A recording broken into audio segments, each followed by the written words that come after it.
अस्सलाम वालेकुम। उम्मीद है आप खैरियत से होंगे। आपके फीडबैक का बहुत बहुत शुक्रिया। बहुत सारे लोगों ने कहा कि सर क्या अमेज़ॉन से अभी भी पैसे कमाए जा सकते हैं। ये जो अभी भी वाला लफ्ज़ है ना, मैंने कहा यार इसको मैं प्रॉपर एक्सप्लेन करूंगा। इस पे इंशाल्लाह हम प्रॉपर लेक्चर्स बनाएंगे और हमने इस सीरीज़ का नाम अमेज़ॉन 2.0 रखा है, यानी कि ये सेकंड वर्जन ऑफ ट्रेनिंग या सेकंड वर्जन ऑफ, आप समझ लें, एक ऐसे मेथड्स इंशाल्लाह मैं आपको रिवील करूंगा जिससे आप आज के दौर में अमेज़ॉन पे घर बैठे ऑनलाइन डॉलर कमा सकते हैं। सबसे पहले मैं आपको ये बताता चलूँ कि हमारी आवाम में, हमारे लोगों में, सिर्फ हमारे नहीं, यानी कि पाकिस्तान, इंडिया, बांग्लादेश में एक ट्रेंड आता है, एकदम अफवाह चलेगी कि भाई अमेज़ॉन स्कैम है, अमेज़ॉन फ्रॉड है, क्योंकि उनके साथ फ्रॉड हुआ होता है, उनके साथ स्कैम हुआ होता है। और वो लोग होते हैं जिनके साथ स्कैम होता है, जिन्हें खुद काम का नहीं पता होता। इसलिए मैंने हमेशा कंटेंट बनाया आप लोगों को सिखाने के लिए, आपको ट्रेन करने के लिए, ताकि आप किसी की हत्थे चढ़ के अपने कीमती पैसे जो आपने हक हलाल की कमाई है वो ज़ाया ना करो। लेकिन अब वो जो एक झाग सी क्रिएट हुई थी ना, जिसके अंदर सब लोग बस समझ रहे थे कि अब हम ड्रॉप शिपिंग कर लेंगे, पैसे कमा लेंगे, प्लाजे खरीद लेंगे, गाड़ियाँ खरीद लेंगे, वो सारी झाग अब बैठ चुकी हुई है। यही वजह है कि मैंने अमेज़ॉन पे कंटेंट बनाना काफ़ी देर तक बंद कर दिया था, क्योंकि लोग अभी समझ ही नहीं रहे थे। मैंने कहा यार ये जो वक्त होता है ना, वक्त सबसे बड़ा मरहम होता है। ज़रा वक्त गुजर ले, झाग बैठ जाए नीचे, फिर ओरिजिनल चीज़ रहेगी। अल्हम्दुलिल्लाह हम पहले भी अमेज़ॉन पे काम कर रहे थे और आज भी कर रहे हैं, और अल्हम्दुलिल्लाह हम अच्छे पैसे कमा रहे हैं, और हम चाहते हैं कि जो हम कमा रहे हैं हमारे सुनने वाले भी वो कमाएं। इस सीरीज़ के अंदर जो कि अभी हम स्टार्ट करने लगे हैं, आज उसका पहला लेक्चर है। अमेज़ॉन को हम लेके चलेंगे, वो लोग भी सुन सकते हैं जो कि बिल्कुल नए हैं, जिन्होंने पहली दफ़ा अमेज़ॉन का नाम सुना है, वो लोग भी इससे फ़ायदा उठाएंगे, क्योंकि इसमें बहुत सारी मैं नई चीज़ें भी आपको इंशाल्लाह बताऊंगा जो कि अपडेट हो गई हैं। अमेज़ॉन एक ऐसा प्लेटफॉर्म है जिस पे चीज़ें अपडेट होती रहती हैं। वक्त ज़ाया नहीं करते और हम अपनी टॉपिक पे आते हैं। अमेज़ॉन क्या है भाई? अमेज़ॉन एक शॉपिंग मॉल है जहाँ पर हम प्रोडक्ट्स बेचते हैं। बहुत सारे लोगों का ये गुमान है कि भाई ये कोई ट्रेडिंग ऐप है जिस पे हम पैसा इन्वेस्ट करेंगे। मिसाल के तौर पे हमने $100 डाल दिया अमेज़ॉन की ऐप पे, जैसे बाइनेंस की ऐप है, आपने 100 बिटकॉइन बाय कर लिए, 100 तो खैर बहुत ज़्यादा है, आपने 100 USDT बाय कर दिए, रख दिए, डॉलर की प्राइस ऊपर की, उसको बेच दिया। That is a trading app जिसमें आप क्रिप्टो को ट्रेड करते हैं। हम बात कर रहे हैं रियल प्रोडक्ट सेलिंग की। असली प्रोडक्ट्स बेचनी है, फिजिकल प्रोडक्ट्स बेचनी है, हमने कैसे बेचनी है वो इंशाल्लाह हम सीखते हैं। अभी सिर्फ ये वाला कॉन्सेप्ट आपने क्लियर करना है कि भाई ये कोई ऐसी ऐप नहीं है, ये कोई एप्लीकेशन ही नहीं है जिस पे आप इन्वेस्ट करोगे और आपको प्रॉफिट आएगा। ये एक प्लेटफॉर्म है, ई कॉमर्स प्लेटफॉर्म। जैसे कॉमर्स होती है ना, जो लोग तो माशाल्लाह पढ़े हुए हैं उन्हें तो पता होगा कि भाई कॉमर्स क्या चीज़ होती है। ई कॉमर्स मतलब online trading, product selling, buying selling. हम प्रोडक्ट्स खरीदते हैं, ऑनलाइन हमें ऑर्डर आता है, हम वो प्रोडक्ट कस्टमर तक पहुंचाते हैं। कोरोना के बाद तो बहुत सारी चीज़ें अब आप लोगों को वैसे ही समझ में आ गई होंगी। घर बैठे आप फूड पांडा से फूड ऑर्डर कर लेते हो, दुबई बैठे हो तो तालिबात, नून, सब ऐप्स आपको घर पे चीज़ें दे देती हैं, आपको ग्रोसरी घर पे मिल जाती है, आपको मेडिसिन घर पे मिल जाती है। इसको ई कॉमर्स कहते हैं। और अमेज़ॉन भी एक ऐसा प्लेटफॉर्म है जहाँ पर हम अपनी प्रोडक्ट्स को डिस्प्ले करते हैं, हमें ऑर्डर्स आते हैं और हम कस्टमर तक पहुँचाते हैं। यहाँ तक आपको उम्मीद है चीज़ें समझ में आ गई होंगी। ये कोई इन्वेस्टमेंट एप्लीकेशन नहीं है, ठीक है। ये प्रॉपर बिजनेस करने वाली ई कॉमर्स का B2C प्लेटफॉर्म है, यानी कि बिजनेस टू कंज्यूमर। यहाँ तक क्लियर हो गया।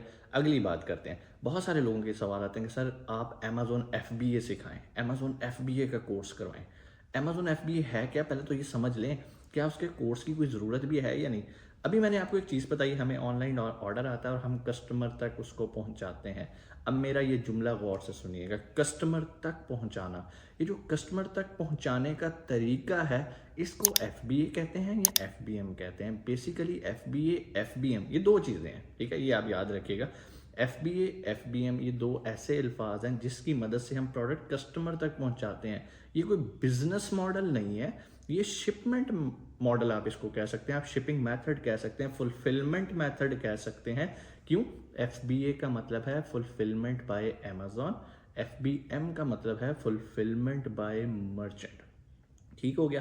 कहने का मतलब ऑर्डर आया आपके प्लेटफॉर्म पे, आपकी जो भी सेलर सेंट्रल का प्लेटफॉर्म है वहां पर ऑर्डर शो हो रहा है। अब अगर आपने वो लिस्ट FBA की हुई है और अमेज़ॉन उस ऑर्डर को कस्टमर तक पहुंचाता है, इसको हम FBA कहते हैं, ठीक है। अगर वो ऑर्डर, वो सामान आपके पास घर में ही है, आपके वेयर हाउस में पड़ा है और आपको ऑर्डर आया और आप खुद कोई भी शिपिंग कंपनी को हायर करके उस ऑर्डर को कस्टमर तक पहुंचाते हैं, इसको FBM कहते हैं। उम्मीद है ये दो चीज़ें आपको क्लियर होगी। FBA कोई कोर्स नहीं है, ठीक है। कोर्सेज क्या है मैं वो आपको बता देता हूँ। Amazon private label business model सीखना है, आप सीखें। अमेज़ॉन होलसेल सीखना है, सीखें। आर्बिट्राज सीखना है, ऑनलाइन आर्बिट्राज सीखना है, सीखें। एफिलिएट मार्केटिंग सीखनी है, सीखें। ड्रॉप शिपिंग सीखनी है, सीखें। ये आपकी चॉइसेस हैं, ये बिजनेस मॉडल्स हैं। उम्मीद है चीज़ें आपको समझ आ रही होंगी। अब इन बिजनेस मॉडल्स के अंदर बहुत सारे फुलफिलमेंट मेथड्स हैं, बहुत सारे क्या, दो मेन है, ठीक है, एफबीए और एफबीएम। आप प्राइवेट लेबल कर रहे हो तो भी आप एफबीए और एफबीएम कर सकते हो। आप होलसेल कर रहे हो तो भी आप एफबीए और एफबीएम कर सकते हो। अगर आप आर्बिट्राज कर रहे हो तो भी आप एफबीए एफबीएम कर सकते हो। ये एफबीए और एफबीएम कस्टमर तक प्रोडक्ट पहुंचाने के तरीक़ेकार को कहते हैं। इससे आसान अल्फाज में मैं आपको एक्सप्लेन नहीं कर सकूंगा। उम्मीद है चीज़ें आपको समझ में आ रही हैं। अब पहली चीज़ आपने ये क्लियर कर ली कि भाई ये कोई इन्वेस्टमेंट ऐप नहीं है कि आपने पैसा लगा दिया तो मोबाइल में पैसे आ रहे हैं। बहुत सारे लोग ये सवाल करते हैं सर हम मोबाइल पे काम कर सकते हैं? नहीं कर सकते भाई, अमेजोन पे मोबाइल पे काम नहीं कर सकते। कौन लोग काम कर सकते हैं? एलिजिबिलिटी क्राइटेरिया है क्या? एलिजिबिलिटी क्राइटेरिया ये है कि भाई आपको एक नॉर्मल लेवल की इंग्लिश पढ़नी आनी चाहिए और समझनी आनी चाहिए। बोलना ज़रूरी नहीं है, सुनना ज़रूरी नहीं है, ठीक है। हम कोई आइल्स का टेस्ट नहीं करने जा रहे। जो जुमला आप पढ़ो और समझ आ जाए आपको कि ये जुमला क्या है, फिर आपको वो जुमला लिखना पड़ जाए तो आप उसे लिख भी लो। क्यों ज़रूरी है ये? अमेज़ोन के साथ जब आप कॉरेस्पॉन्ड करते हो, अमेज़ोन के साथ जब बातचीत करते हो तो ज़्यादातर थ्रू ईमेल्स होती हैं। अमेज़ोन ने आपको एक नोटिफिकेशन भेजा और अगर आपको समझ नहीं आया कि वो नोटिफिकेशन क्या है, आपने उसको इग्नोर कर दिया, कल को वो कोई सीरियस नोटिफिकेशन हुआ तो आपका अमेज़ोन का अकाउंट ब्लॉक भी हो सकता है। उम्मीद है चीज़ें आपको समझ में आ गई। एलिजिबिलिटी क्राइटेरिया आपको पता चल गया किन लोगों के लिए बिजनेस मॉडल है। अब अगले एक सवाल पे आते हैं। कुछ सवालों के जवाब स्टार्ट में क्लियर करना इस ट्रेनिंग के इसलिए ज़रूरी है ताकि आपको पता चले कि ट्रेनिंग आपके लिए है या नहीं है। आपको ये यूट्यूब पे जो भी हम कोर्स स्टार्ट कर रहे हैं, लेक्चर 1 है उसका, आपके लिए फ़ायदेमंद है या नहीं। और वो सवाल है कि भाई कितनी इन्वेस्टमेंट चाहिए। बहुत अच्छा सवाल, बहुत अच्छा सवाल। अब पहली चीज़ तो आपको ये पता होनी चाहिए कि आप कौन सा बिजनेस मॉडल ऑप्ट करने लगे। चलो जी, प्राइवेट लेबल को ले लेते हैं, जो कि हम ज़्यादातर फोकस पे उस पर करते हैं। प्राइवेट लेबल का मतलब ये है कि हम अपना ब्रांड अमेज़ोन पे लॉन्च करते हैं। हम अपने ब्रांड की प्रोडक्ट्स चाइना से तैयार करवाते हैं या कहीं से दुनिया के किसी भी कोने से तैयार करवाते हैं और हम वो प्रोडक्ट्स अमेज़ोन पे बेचते हैं। इसको प्राइवेट लेबल मॉडल कहते हैं। ठीक हो गया? यहाँ तक चीज़ें आपको क्लियर हो गई। इन्वेस्टमेंट, अगर तो आप प्राइवेट लेबल खुद कर रहे हो, ठीक है, तो फिर डेफिनेटली आपको इन्वेस्टमेंट चाहिए। कितनी चाहिए? मार्केट पर डिपेंड करता है। नंबर 2 प्रोडक्ट पर डिपेंड करता है। नंबर 3 आपका कंपैटिटर कौन है। ये 3 चीज़ें मेरी याद रखिएगा। नंबर 1 मार्केट, अगर तो आप यूएसए के अंदर जा रहे हो, बड़ी मार्केट के अंदर जा रहे हो, तो डेफिनेटली आपकी अच्छा खासा सरमाया लगेगा। अब अगेन यहाँ पर प्रोडक्ट है, आपका कंपैटिटर कौन है। अगर आप एडिडास को कम्पीट करने जा रहे हो तो फिर आप समझो कि भैया आपके पास $1 लाख भी कम पड़ जाएगा। अगर तो प्रोडक्ट ऐसी है जिसमें कंपटीशन थोड़ा सा कम है, जो कि हम सिखाते हैं कि कैसे इंशाल्लाह आप इन लेक्चर्स के अंदर भी सीखोगे, तो उसका क्या तरीकाकार होगा, उसके लिए इन्वेस्टमेंट फिर कम होती जाएगी। हमें ये इन्वेस्टमेंट और कंपटीशन को क्यों फोकस करते हैं? जितना बड़ा कंपटीटर होगा हमें उसके लेवल पे जाके मार्केटिंग करनी पड़ती है, पीपीसी कैंपेन्स चलानी पड़ती हैं, फ्री गिव अवेज देने पड़ते हैं, अपनी सेल्स को उसके साथ मैच करना पड़ता है। तो इसके लिए एक बड़ी इन्वेस्टमेंट चाहिए। अब बहुत सारे मेरे सुनने वाले पाकिस्तान, इंडिया, दुबई, बांग्लादेश, मतलब पूरी दुनिया से अल्हम्दुलिल्लाह सुने, क्योंकि सर हमारे पास तो पैसे नहीं है, तो क्या हम अमेज़ोन पे काम नहीं कर सकते? बिल्कुल कर सकते हैं। कैसे कर सकते हैं? ये जो मैं आपको सिखा रहा हूँ, जो सिखाने जा रहा हूँ, या ऑलरेडी मेरे यूट्यूब पे कंटेंट पड़ा है अमेज़ोन का, आप इस स्किल को सीख लें। जब आपने सीख लिया तो आपके साथ बहुत सारे ऐसे लोग मिलेंगे जो ऑलरेडी अमेज़ोन पे काम कर रहे हैं। मिसाल के तौर पे अगर मैं भी अमेज़ोन पे काम कर रहा हूँ तो मैं अकेला नहीं हूँ। स्टार्ट मैंने अकेले लिया, बिजनेस बढ़ा, मुझे अब टीम चाहिए होती है, वर्चुअल असिस्टेंट चाहिए होते हैं। अब आपने ये नहीं कहना सर हमें अपने साथ जोड़ लें, अल्हम्दुलिल्लाह माई टीम इज़ ऑक्यूपाइड और मेरे साथ पूरी वो, I am satisfied with them, ठीक है, काम चल रहा है। लेकिन मैं आपको जो समझाना चाह रहा हूँ वो ये है कि अगर आपके पास ये हुनर है कि अमेज़ोन पे प्रोडक्ट्स कैसे बेचते हैं, तो आप लोगों को सर्विसेज दे सकते हैं as a virtual assistant. Services आप फाइवर पे जाके दे सकते हैं, अपवर्क पे जाके दे सकते हैं, फेसबुक से क्लाइंट्स ढूंढ सकते हैं, लिंक्डइन से क्लाइंट ढूंढ सकते हैं। जो मैं आपको चीज़ें बता रहा हूँ आप अपना यूट्यूब चैनल बना के लोगों को सिखा सकते हैं, वहाँ से आपको बहुत सारे क्लाइंट्स आते हैं। मेरे पास बहुत सारा 90% मेरा क्लाइंट यूट्यूब से आता है, चाहे वो मेरे स्टूडेंट्स आएँ ट्रेनिंग करने के लिए या फिर वो अपना अकाउंट हमसे मैनेज करवाना चाहें। तो अगर आपको ये स्किल आता है, जो कि हम सिखाते भी हैं, पेड ट्रेनिंग्स भी चलती हैं, पेड ट्रेनिंग की डिटेल्स नीचे डिस्क्रिप्शन में होगी, उस कॉन्टैक्ट पे आप रब्ता करके अगर आप क्विक सीखना चाह रहे हैं। अदरवाइज़ ये कोर्स तो इंशाल्लाह हमारा चलेगा और ये कोर्स फ्री है जो यूट्यूब पे है, लेकिन जो हम प्रैक्टिकल ट्रेनिंग्स करवाते हैं वो पेड होती हैं। तो यहाँ तक आपको कॉन्सेप्ट क्लियर हो गया कि भाई प्राइवेट लेबल होता क्या है। हम अपने ब्रांड की चीज़ तैयार करवाते हैं और वो लोग जिनके पास इन्वेस्टमेंट नहीं है वो भी अमेजोन से पैसे कमा सकते हैं। आपके ज़हन में आएगा सर हम एज ए वर्चुअल असिस्टेंट काम करेंगे कितने पैसे कमा लेंगे। भाई अगर आप स्टार्टिंग की बात करो $250 से $300 आपको एक क्लाइंट आराम से दे देता है। क्यों? हम ज़्यादा गोरा क्लाइंट पकड़ते हैं, हम पाकिस्तानियों के साथ काम नहीं करते। नंबर 2, जब आप मेच्योर होते जाते हो तो एक एक क्लाइंट आपको $1000 भी देता है। जब आप उससे ज़्यादा मेच्योर और एक्सपीरियंस हो जाते हो और क्लाइंट को पैसे कमा के देते हो तो भाई वो आपको पार्टनरशिप भी ऑफर कर देता है। और ये मैं वो बातें नहीं बता रहा जो यूट्यूब पे यूट्यूबर्स हवाई बातें बताते हैं, ये वो बातें जो प्रैक्टिकली हो रही हैं। मेरे साथ बहुत सारे पार्टनर्स मेरे अकाउंट के साथ काम कर रहे हैं। स्टार्ट उन्होंने छोटी सी सैलरी पे लिया, मुझे उनका काम अच्छा लगा, मेहनत लगी, करते गए। मैंने कहा यार आज से तुम इतने % पार्टनर हो, सैलरी वाला काम खत्म। तो भाई ऐसा प्रैक्टिकल लाइफ में होता है। ठीक है, इंशाल्लाह ये वीडियो की सीरीज चलती रहेगी। आज आपके बहुत सारे कॉन्सेप्ट मैंने क्लियर करने के लिए कोशिश की है कि भाई पहले अपना ज़हन क्लियर कर लो ताकि नेक्स्ट लेक्चर जो कि बड़ा इंपॉर्टेंट होने वाला है इंशाल्लाह हम उसके अंदर देखेंगे अकाउंट को साइन अप कैसे करना है, आपको वो चीज़ें बताऊंगा। नंबर 2 आपको हम बताएंगे कि प्रोडक्ट कैसे ढूंढनी है, प्रोडक्ट हंटिंग कैसे करनी है। और ये 2.0 वर्जन होएगा, ये वो वाला टिपिकल पुराना नहीं होगा कि आप ये कर लें या वो कर लें। नो, ये थोड़ी सी एडवांस चीज़ें कि आजकल के दौर में अमेजोन की पॉलिसीज़ क्या हैं, इंशाल्लाह हम वो सारी डिस्कस करेंगे। और अगर अभी तक आपने चैनल को सब्सक्राइब नहीं किया तो भाई किस चीज़ का वेट है। आपको इंशाल्लाह फ्री में ऐसी इन्फॉर्मेशन मिलेगी इस चैनल पे जो आपको और कहीं नहीं मिलेगी इंशाल्लाह। उम्मीद है आपको ये बातें अच्छी लगी होंगी। कोई भी सवाल कमेंट सेक्शन में आके आप पूछ सकते हैं। इंशाल्लाह आपसे मुलाकात होती है अगली वीडियो में। अपना बहुत सारा ख्याल रखिएगा। पाकिस्तान जिंदाबाद। अस्सलाम वालेकुम, उम्मीद है आप खैरियत से होंगे। आपके फीडबैक का बहुत बहुत शुक्रिया। जैसा कि आपको पता चल गया होगा पिछली वीडियो से कि हमने अमेजोन 2.0 एक क्रैश कोर्स स्टार्ट किया है। लास्ट वीडियो के अंदर जो पिछली हमने वीडियो बनाई थी अमेजोन के बारे में बहुत सारी जो मिसकंसेप्शन थी हमने उसको दूर किया। और आज एक तरह का हमारा पहला कदम है अमेजोन कारोबार के अंदर रखने के लिए। जैसा कि मैंने आपको बताया था कि अमेजोन एक ऐसा प्लेटफॉर्म है, समझ लें कि ये एक ऑनलाइन शॉपिंग मॉल है जिसके अंदर हमने अपनी शॉप ओपन करनी है, मतलब अपना अकाउंट साइन अप करना होता है और प्रोडक्ट्स वहाँ पे डिस्प्ले करके यानी कि लिस्ट करके बेचनी होती हैं। बहुत सारे बिजनेस मॉडल थे जो कि हमने पिछली वीडियो में डिस्कस किए थे, लेकिन अभी हम ग्रेजुअली स्टेप बाय स्टेप इनको मूव करेंगे और बताएंगे कि कैसे आप ऑनलाइन अमेजोन पे काम करते हुए घर बैठे घर की चार दीवारी में रहते हुए पैसे कमा सकते हैं। आज की वीडियो हमारी अमेजोन अकाउंट साइन अप से रिलेटेड है, जिसके अंदर मैं आपको बताऊंगा स्टेप बाय स्टेप के कैसे आप अमेजोन का अकाउंट साइन अप कर सकते हैं। कोई मुश्किल काम नहीं है। बहुत सारे लोग इसके बहुत ज़्यादा पैसे भी चार्ज करते हैं, लेकिन आपको किसी को पैसे देने की ज़रूरत नहीं है अगर आप मेरी वीडियो तसल्ली से स्टेप बाय स्टेप देख के उसको अप्लाई करेंगे। सबसे पहली चीज़, अकाउंट साइन अप करने से पहले आपको ये पता होना चाहिए कि भाई आपने कौन सा अकाउंट साइन अप करना है। अकाउंट्स की बहुत सारी टाइप्स हैं अमेजोन पे करने के लिए। मिसाल के तौर पे 2 तरह के सेलिंग प्लान अमेजोन आपको ऑफर करता है। Number 1 individual selling plan, number 2 professional selling plan. अब इंडिविजुअल सेलिंग प्लान तो नाम से ही आपको पता चल गया होगा कि यार आप एज ए इंडिविजुअल रजिस्टर करोगे और बेनिफिट इसमें क्या होते हैं। अमेजोन कोई मंथली सब्सक्रिप्शन चार्जेस नहीं करता। जब आपको सेल होती है तब अमेजोन आपसे एक फिक्स % चार्ज कर लेता है। लेकिन हम कभी भी इंडिविजुअल सेलिंग प्लान पे नहीं जाते, हम आते हैं प्रोफेशनल सेलिंग प्लान पे।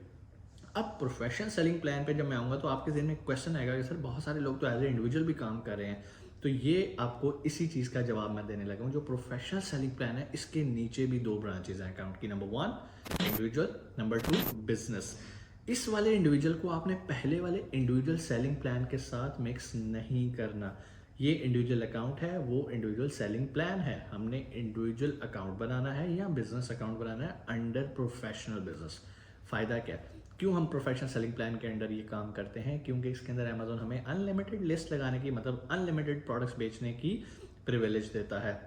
हाँ, एक इसका ये है कि आपको मंथली सब्सक्रिप्शन चार्जेस पे करने पड़ते हैं जो कि $39.99 है, यानी कि $40 बनते हैं यूएसए में। इसी तरह जब आप रिस्पेक्टिवली दूसरी कंट्रीज में अकाउंट साइनअप करते हैं तो उसके इक्विवेलेंट पैसे बनते हैं। लेकिन अगर आप यूएई में हैं तो भाई आप लोगों के लिए गुड न्यूज़ है। यूएई में अभी तक अमेजोन आपसे कोई सब्सक्रिप्शन, कोई मंथली सब्सक्रिप्शन चार्ज नहीं कर रहा। फ्री ऑफ कॉस्ट अपना अकाउंट बनाओ और प्रोडक्ट्स बेचना स्टार्ट करो।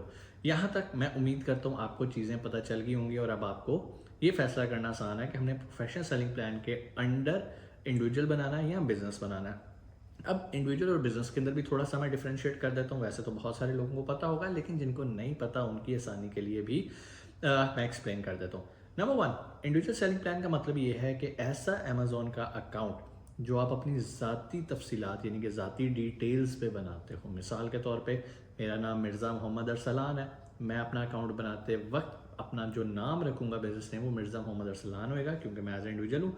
और वहाँ पे एक ऑप्शन आती है कि I want to register as an individual. जब आप ड्रॉप डाउन मेन्यू करोगे वहाँ पर बहुत सारे स्टूडेंट्स जो हैं वो कंफ्यूज हो जाते हैं, तो वहाँ पर आपने अपने आप को एज ए इंडिविजुअल डिक्लेयर करना है। उसके बाद मैं एड्रेस डालूंगा अपना, जो मेरे आईडी कार्ड पे लिखा हुआ है, जो मेरे घर का एड्रेस है मैं वो लिखूंगा, अपना पर्सनल फ़ोन नंबर दे दूंगा, अपना पर्सनल ईमेल एड्रेस दूंगा, अपनी पर्सनल बैंक स्टेटमेंट लगाऊंगा, पर्सनल जो मेरा डेबिट कार्ड या क्रेडिट कार्ड है एज ए चार्ज मेथड में मैं उसके अंदर लिंक कर दूंगा। इसको हम कहते हैं इंडिविजुअल। जो किसी पर्सनैलिटी के नेम पे अकाउंट बनाया जाता है उसको इंडिविजुअल अकाउंट कहते हैं। दूसरी तरफ आ जाता है business account. Business account company account होता है, जैसे नाम से बिजनेस अकाउंट है। इट मीन्स कि अगर आप बिजनेस अकाउंट बनाना चाहते हैं तो आपके पास कंपनी रजिस्टर होनी चाहिए। अगर मैं यूएसए की बात करूं तो एलएलसी, यूएई की बात करूं तो भी एलएलसी, और अगर मैं यूके की बात करूं तो लिमिटेड कंपनी होनी चाहिए। तो अगर आपके पास ये कंपनी है तो आप बिजनेस अकाउंट बना सकते हैं। और बिजनेस अकाउंट बनाने के लिए नंबर 1 आपने अपनी कंपनी की डिटेल्स यूज़ करनी है, कंपनी का लाइसेंस यूज़ करना है, कंपनी का बैंक अकाउंट यूज़ करना है। कंपनी की डिटेल्स यूज़ करते हुए आपने ये वाला अकाउंट साइन अप करना है। अब बहुत सारे लोगों के ज़हन में सवाल आएगा, सर हम तो अभी बिल्कुल नए हैं और हमें इतना एक्सपीरियंस नहीं है अमेज़ोन पे काम करने के लिए, तो हम कैसे पहले अपनी कंपनी रजिस्टर कराएं और फिर बिज़नेस अकाउंट बनाएं, तो क्या हम एज ए इंडिविजुअल नहीं स्टार्ट कर सकते? तो इसका जवाब है जी हाँ, आप एज ए इंडिविजुअल स्टार्ट कर सकते हैं। कोई भी मार्केट प्लेस से आप अपना इंडिविजुअल साइन अप करें। जैसे ही आपका काम थोड़ा सा फ्लरिश होता है, उन्हीं कमाए हुए पैसों से अपनी कंपनी रजिस्टर करवाएं और अपने बिजनेस को एक्सपैंड करें। अब यहाँ पर आपको ये समझना ज़रूरी है कि आपकी पॉकेट में पैसे कितने हैं। नंबर 2, आपका बिजनेस मॉडल कौन सा है, क्योंकि कुछ बिजनेस मॉडल ऐसे हैं जो कि रिक्वायर है उनके लिए एलएलसी। मिसाल के तौर पे अगर आप अमेज़ॉन होलसेल बिजनेस करना चाहते हैं तो उसके पहला स्टेप ही कंपनी है। क्यों? आप ब्रांड्स अप्रूवल लेते हो। जब ब्रांड अप्रूवल्स की बात आती है तो ब्रांड्स हमेशा कंपनीज को अप्रूव करते हैं, कभी किसी इंडिविजुअल को ऑथराइज या अप्रूव नहीं करते कि उनकी प्रोडक्ट को रीसेल किया जाए। तो उसके लिए आपके पास कंपनी भी होना ज़रूरी है, रीसेलर सर्टिफिकेट होना भी ज़रूरी है। हाँ, अगला सवाल लोग करते हैं कि सर क्या हम प्राइवेट लेबल स्टार्ट कर सकते हैं एज ए इंडिविजुअल? तो इसका जवाब है जी हाँ, आप एज ए इंडिविजुअल अपना अकाउंट बनाएं। अमेज़ॉन को इससे कोई कंसर्न नहीं है, आप इंडिविजुअल हो या बिजनेस हो, आप अपने नाम का ब्रांड लॉन्च कर सकते हो। लेकिन नुकसान क्या होंगे? नुकसान सुन लो इंडिविजुअल पे करने के। नुकसान ये होगा कि यार आप अपना एक ब्रांड लॉन्च करोगे XYZ नेम से, उसको आप बड़ी मेहनत करके ऊपर लेकर आओगे, रैंक करोगे, लेकिन फिर लोग आके आपकी सेल्स चोरी करने लगेंगे और आप क्लेम भी नहीं कर सकोगे कि यार ये मेरा ब्रांड बेच रहे हैं। क्यों? ब्रांड कंपनी का होता है, इंडिविजुअली आप इंडिविजुअल हो, कंपनी नहीं हो।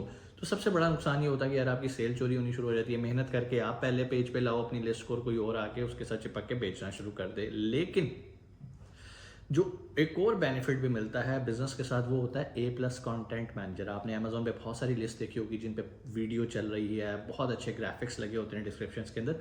वो सारे प्रिविलेज मिलते हैं, बेनिफिट्स मिलते हैं बिजनेस को। लेकिन सिर्फ कंपनी बनाने से A+ कंटेंट मैनेजर नहीं मिलता।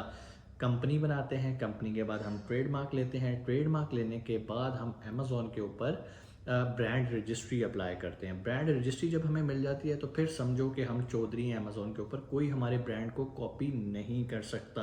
अदरवाइज अगर आप एज ए इंडिविजुअल करें तो आप प्रोडक्ट्स तो बेच सकते हैं, टेक्निकली तो कोई मसला ही नहीं है। आप चाइना से सोर्स करें, अपने नाम का लेबल लगवाएं, बारकोड खरीदें, लिस्ट लगाएं और बेचना शुरू कर दें, नो इशू। लेकिन इशू कब बनता है? जब आप तरक्की करके ऊपर आ जाते हो, लोग आपके साथ चिपकना शुरू करते हैं, आपकी सेल चोरी करना शुरू करते हैं और आपके ब्रांड को क्लेम कर लेते हैं। बहुत सारे बाज़ अवक़ात तो ऐसे भी सीन होते हैं कि आप बड़ी मेहनत करके आपने XYZ अपना ब्रांड बनाया, दूसरा बंदा देख रहा है कि यार आपने ब्रांड बना लिया, आपके कंपैटिटर ने उसी ब्रांड का ट्रेडमार्क लिया, सारा कुछ किया और आखिर पे वो ब्रांड लिस्टिंग ही हाईजैक कर ली कि भाई ये तो मेरी लिस्टिंग है। अमेज़ॉन को कहता है तो मेरा ब्रांड है, देखो ट्रेडमार्क जिसके पास है वो ब्रांड ओनर है। और इसीलिए ज़रूरी होता है कि आप इस तरह करो। लेकिन मैं अपने स्टूडेंट्स को ये नहीं कहता, खासतौर पे वो स्टूडेंट्स जिनके पास बहुत ज़्यादा इन्वेस्टमेंट नहीं होती, जिनके पास इतनी इन्वेस्टमेंट होती है कि वो अपनी इन्वेंट्री बाय कर लें या थोड़ा सा मार्केटिंग का एक्सपेंस पेयर कर लें। मैं उनको ये कहता हूँ, अगर वो यूए की बात करते हैं तो वो एज ए इंडिविजुअल स्टार्ट करें। जैसे उनका काम फ्लरिश हो जाए, ई-कॉमर्स लाइसेंस लें, फिर अपने अकाउंट को उसके ऊपर शिफ्ट कर लें। हाँ, यूएसए यूके के लिए company registration it's not a big deal. उनको तो मैं कहता हूँ भाई कंपनी बनाओ।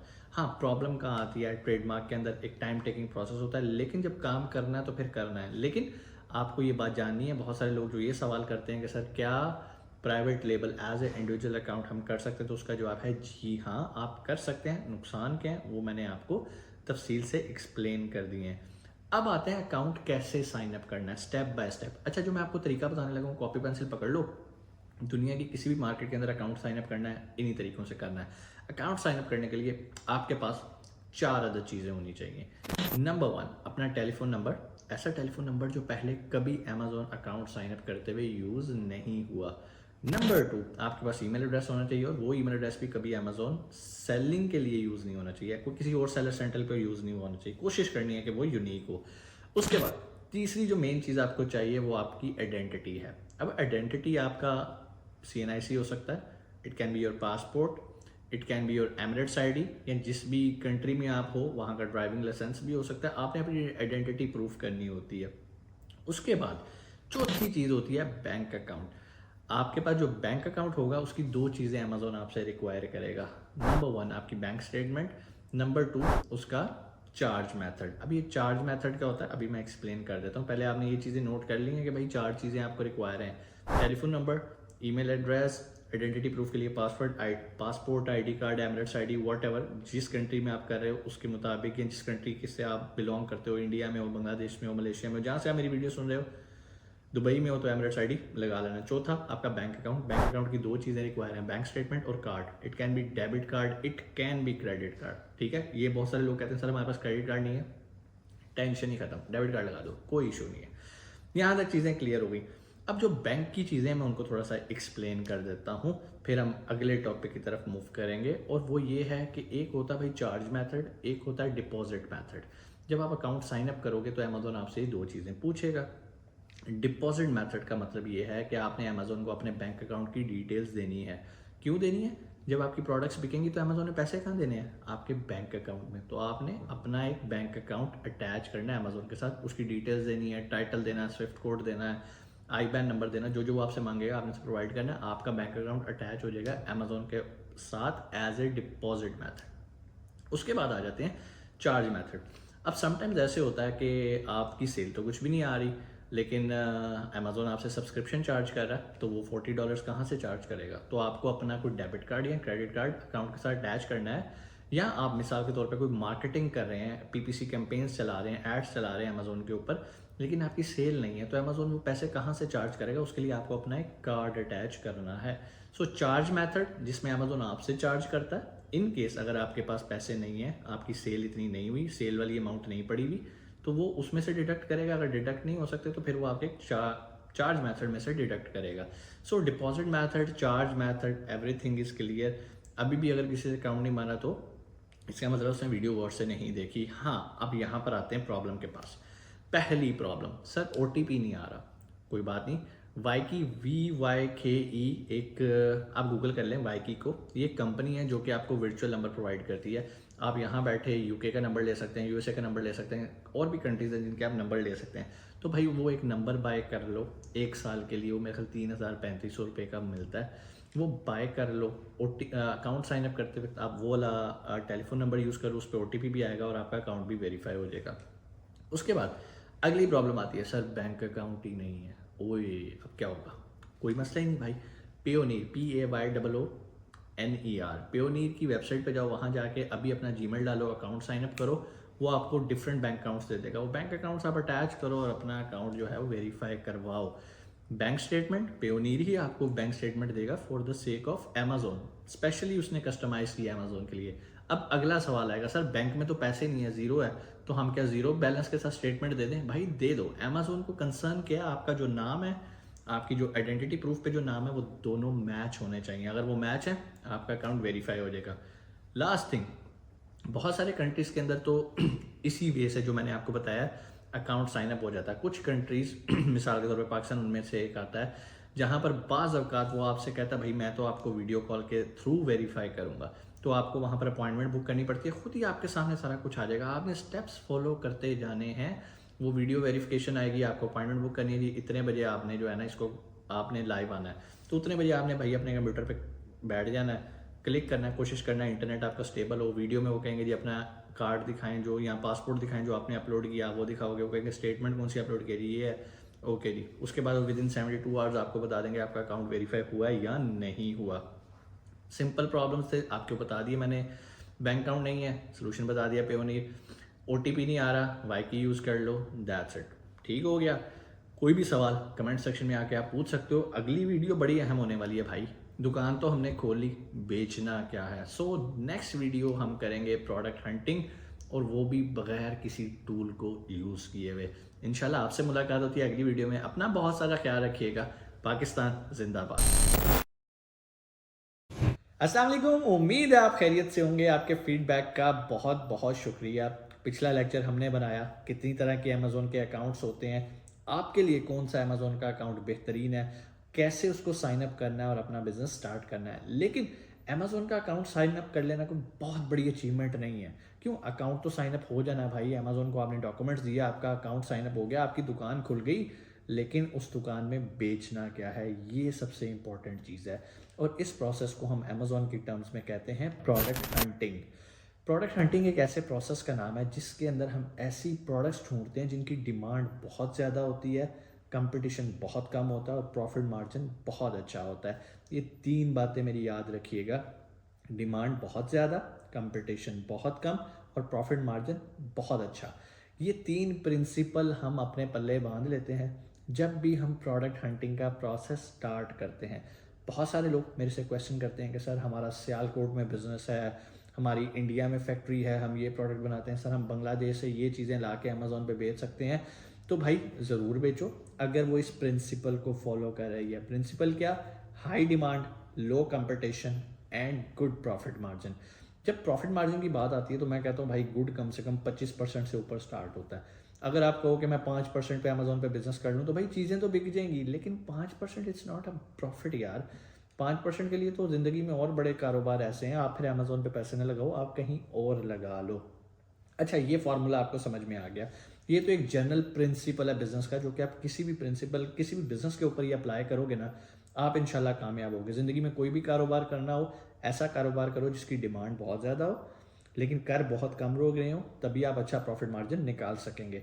अब आते हैं थोड़ा सा क्राइटेरिया पे, यार कौन सी प्रोडक्ट्स हमने बेचनी है। क्राइटेरिया एक्सप्लेन करने से पहले मैं आपको एक चीज़ की तरफ दोबारा रोशनी डालना चाहूँगा, जो कि मैंने लास्ट वीडियो के अंदर की, कि अमेज़ोन पे बहुत सारे बिजनेस मॉडल हैं। आप अपना प्राइवेट लेबल कर सकते हैं, आप अमेज़ोन होलसेल का बिजनेस कर सकते हैं, आप arbitrage, retail arbitrage, online arbitrage कर सकते हैं, आप ड्रॉप शिपिंग कर सकते हैं। इन सारे बिजनेस मॉडल के अंदर जाहिर बात है हम क्या कर रहे हैं, प्रोडक्ट्स बेच रहे हैं। लेकिन क्या क्राइटेरिया एक ही है? क्राइटेरिया हर बिजनेस मॉडल का डिफरेंट है, लेकिन प्रिंसिपल असूल एक ही है जो मैंने अभी आपको बताया, high demand, low competition and good profit margin. सबसे पहले प्राइवेट लेबल के क्राइटेरिया को समझ लेते हैं। प्राइवेट लेबल मतलब आपने अपना ब्रांड लॉन्च करना है, अपना ब्रांड आपने तैयार करवाना है। कहाँ से? चाइना से, इंडिया से, मलेशिया से, फिलीपीन से, पाकिस्तान से, जहाँ से दिल करता है तैयार करवाओ। पहले वो आपको ये पता होगा ये मेरा अपना ब्रांड है। अब उस ब्रांड के अंडर आपने प्रोडक्ट कौन सी बेचनी है, अब इसको हम कहते हैं प्रोडक्ट हंटिंग। प्रोडक्ट ढूंढनी है। प्रोडक्ट ढूंढने के 2 रास्ते हैं। एक तो ये है कि आप मैनुअल प्रोडक्ट हंटिंग करते हो, मतलब अमेज़ोन के प्लेटफॉर्म पे करते हो। दूसरा तरीका होता है आप टूल्स की मदद से। बहुत सारे टूल्स अवेलेबल हैं, आप हीलियम 10 यूज़ कर सकते हो, जंगल स्काउट यूज़ कर सकते हो, वायरल लॉन्च यूज़ कर सकते हो। लेकिन अगर आप मेरे से पूछो तो ये टूल सिर्फ आपको असिस्ट कर सकते हैं, क्विक एक ओवरव्यू दे सकते हैं, लेकिन आप इन पे रिलाय करके अपनी प्रोडक्ट नहीं लॉन्च कर सकते अमेज़ोन पे। क्यों? ये डाटा बहुत सारा जम्पशन बेस, कैलकुलेशन बेस होता है। अब अपने आप से एक क्वेश्चन करो कि वो डाटा जो आपको अमेज़ोन के प्लेटफॉर्म से मिलेगा वो ज़्यादा ऑथेंटिक है, या जो आपको एक एक्सटर्नल टूल प्रोवाइड करेगा वो ज़्यादा ऑथेंटिक है? और इसका जवाब यही होगा कि भाई अमेज़ोन से बेहतर, अमेज़ोन के प्लेटफॉर्म पे अमेज़ोन का डाटा इससे बेहतर और कोई प्रोवाइड नहीं कर सकता। तो अमेज़ोन पे यानी कि amazon.com, amazon.ae, amazon.co.uk पे रहते हुए आपने कैसे प्रोडक्ट को एनालाइज करना है, जज करना है, क्या क्राइटेरियाज हैं। कॉपी पेंसिल पकड़ लो, क्विकली आपको प्राइवेट लेवल की कुछ चीज़ें बता दूंगा। बेसिकली प्रोडक्ट हंटिंग मैं कहता हूँ कि यार कॉमन सेंस है, लेकिन वो कहते हैं ना कॉमन सेंस भी एक ऐसी सेंस है जो कि सबके अंदर कॉमन नहीं होती। लेकिन कोई बात नहीं, बहुत सारी चीज़ें हमारे जहन में होती हैं लेकिन कभी हमने उस तरह से उसको महसूस नहीं किया होगा। अभी मैं आपको बहुत सारी बातें बताऊंगा, आप कहेंगे सर ये तो बड़ी बेसिक है। ठीक है, बेसिक है, अप्लाई करो, प्रोडक्ट ढूंढो तो करो। फिर मेरे से ना पूछो सर मैं लेदर जैकेट बेच लूँ, मैं ये बेच लूँ, मैं वो बेच लूँ। इस प्रिंसिपल को फॉलो करो और पैसे कमाना शुरू करो। सबसे पहले आपने कोई ऐसी प्रोडक्ट नहीं बेचनी जो कि जिसके अंदर एक्सपायरी डेट इन्वॉल्व हो। मतलब आपने फूड आइटम्स में नहीं जाना, आपने टायर्स नहीं बेचने जिसके अंदर एक्सपायरी आ जाएगी ना, मेडिसिन वगैरह कोई इस तरह की चीज़ें, लोशंस, क्रीमें, जिसके अंदर एक्सपायरी इन्वॉल्व होएगी ना, ये मैं प्राइवेट लेवल की बात करूँ, आपने उसको अवॉइड करना है।